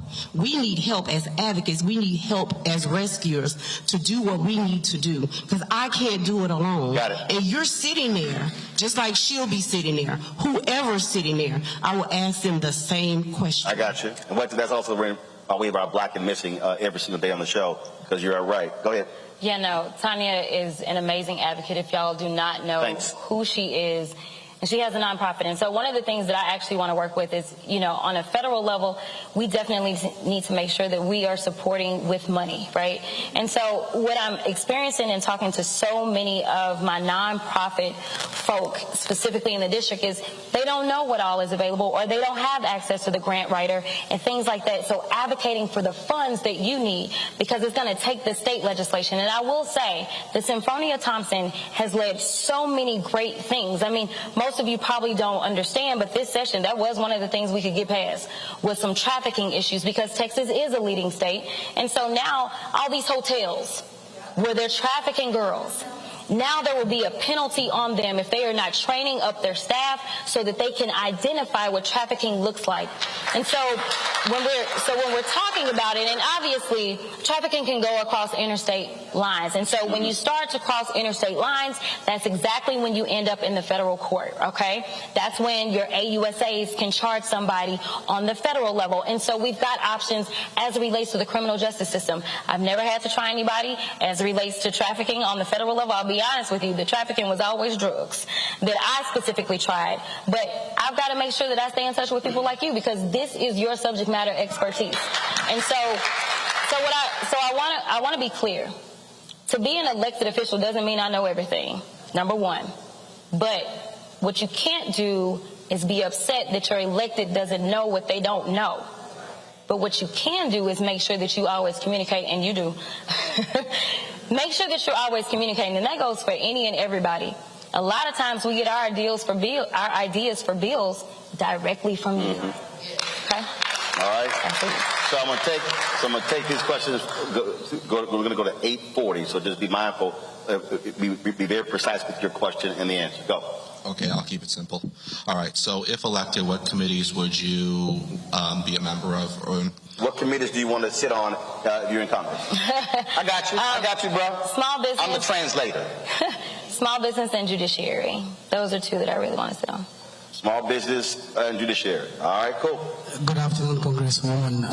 My name is Stephen Banda, and I'm from Zambia. I'm actually the president of Pamoja Zambian Association in DFW.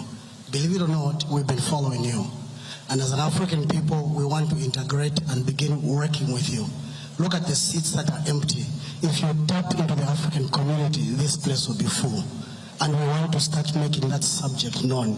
How do you specifically intend to create a symbiotic relationship between us, the African people, and you, so that we can begin working together as one? Because now we are Americans. And there's a lot about America we have learned. This is now our home. We are legalized. We are in education. We are in different sectors. How do you intend, as a young Zambian woman, if I can call you, want to tap that potential and move along with us? Thanks. You asked how to create a better alliance between African Americans and Africans in the district? Absolutely, because there's a lot of things that we... No. I got it. Yes. But that's what you want to ask. Yes. I don't need explanation. I got that. Yes. So in the district, how will you create that alliance, if you will, between Africans and African Americans? Yeah, absolutely. So obviously there's lots of countries. If we start talking about the continent of Africa, but one of my really good friends is Sir Charles Maduka. And so for me, it's a matter of starting those groups. I want you to always be able to come to me. I want to stay in constant communication. I need to know what's going on in your home countries. I need to know what you're experiencing here. And so it's a matter of making sure that you organize and you come and you meet with appointed staff, because I need to make sure that I know what your issues are, whoever you are. If you're a teacher, if you're a retired person, I need y'all to make sure that y'all come and talk to me. I am absolutely all the way on board. Every single one of these organizations that endorse me on the state level, you know what? They came back and they endorsed me on the federal level. You know why? Because we had already started those relationships. And while I was in office, I was continually in communication, and that's exactly what I want to do. So y'all got to make sure that y'all organize, and y'all make sure that y'all communicate. I'm here for it. I'm here to serve you, not the other way around. Question. Thank you. I'm Carol Harrison Lafayette, and I do a lot traveling around the state of Texas, educating and certifying citizens for mental health. So on a federal level, what can you do? What kind of laws can you implement when it comes to mental health? Yeah, it's an excellent question. As somebody who sat on the MetroCare board, the majority of the issues that I was dealing with from MetroCare, they were state issues. In fact, I had to resign my position on the board so that I could run for the state house because we were having funding issues. Now, there is federal funding available as well, and so having those conversations, like I have a few friends that own group homes. I need to know what the struggles are. You know, I had some that say, hey, they took the pay down on this particular situation. I need to know those things so that we can make sure as it relates to federal monies, because mental health in general is still going to be a little bit more localized. Question.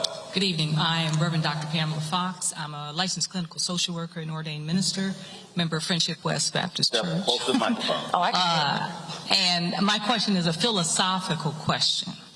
And my question is, how can you have justice on stolen land where there's been enslavement and genocide and theft? It is philosophical. Listen, you know, it's interesting because recently I participated on a panel where they asked me to define justice. I was actually the speaker, and I was like, oh, Lord, what am I going to do with this question? And the reality is that justice looks a little different for everyone. But I personally believe that justice is not one of those things that I attain. I think it's one of those things that I have to continue to strive for. And I think that you strive for justice in every single way. And so that's why, you know, when it comes down to it, I don't just get to fight for black folk.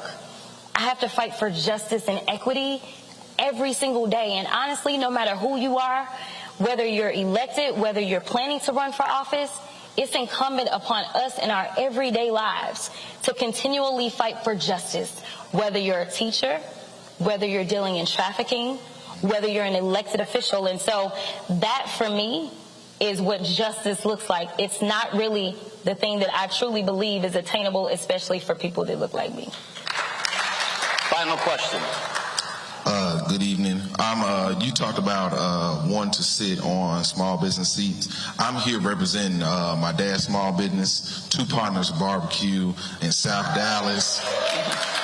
We all know Two Partners. And one of the questions that I have is, in our communities and at greater Southwestern communities, we're seeing a downturn of businesses that are black-owned, minority-owned. What are some of the things that you're looking to do to help boost that economic economy in those areas? Yeah, so that's a great question. And it's honestly one of the reasons that I want to sit on small business, because we have a ton of small businesses right here. So there's a couple of things. From a legislative perspective, I think that number one, I need to get acclimated to all the resources that are available already to those that are in small business. I need to come back to the district. I need to communicate, this is what's available to you. I need to reach out and say, hey, we've got XYZ. I think that this may be something that would be great for y'all. Are y'all interested? And try to help you out with facilitating that situation. Now, take it outside of just legislation, because as y'all know, legislation can be slow. Anti-lynching just got passed. Just want to be clear, right? But one of the things that I think is important is to have someone that is continually building relationships. And so what I want to start doing is connecting some of my larger organizations with some of my small businesses and see what kind of contracting opportunities are available and introduce them. And so if there are these opportunities, that's something that's outside of legislation. That's something that you can use just because they know you're the congresswoman calling and asking, right? Well, what that can do is promote economic growth that helps all of us in our shared district. And so I've started talking to those corporations that had already moved in. As the state rep for House District 100, Amazon moved in. I had a Walmart, as well as the 6 largest beer distributors. They're in our district, a few other people. And let me tell you, when the storm happened, I was in Austin.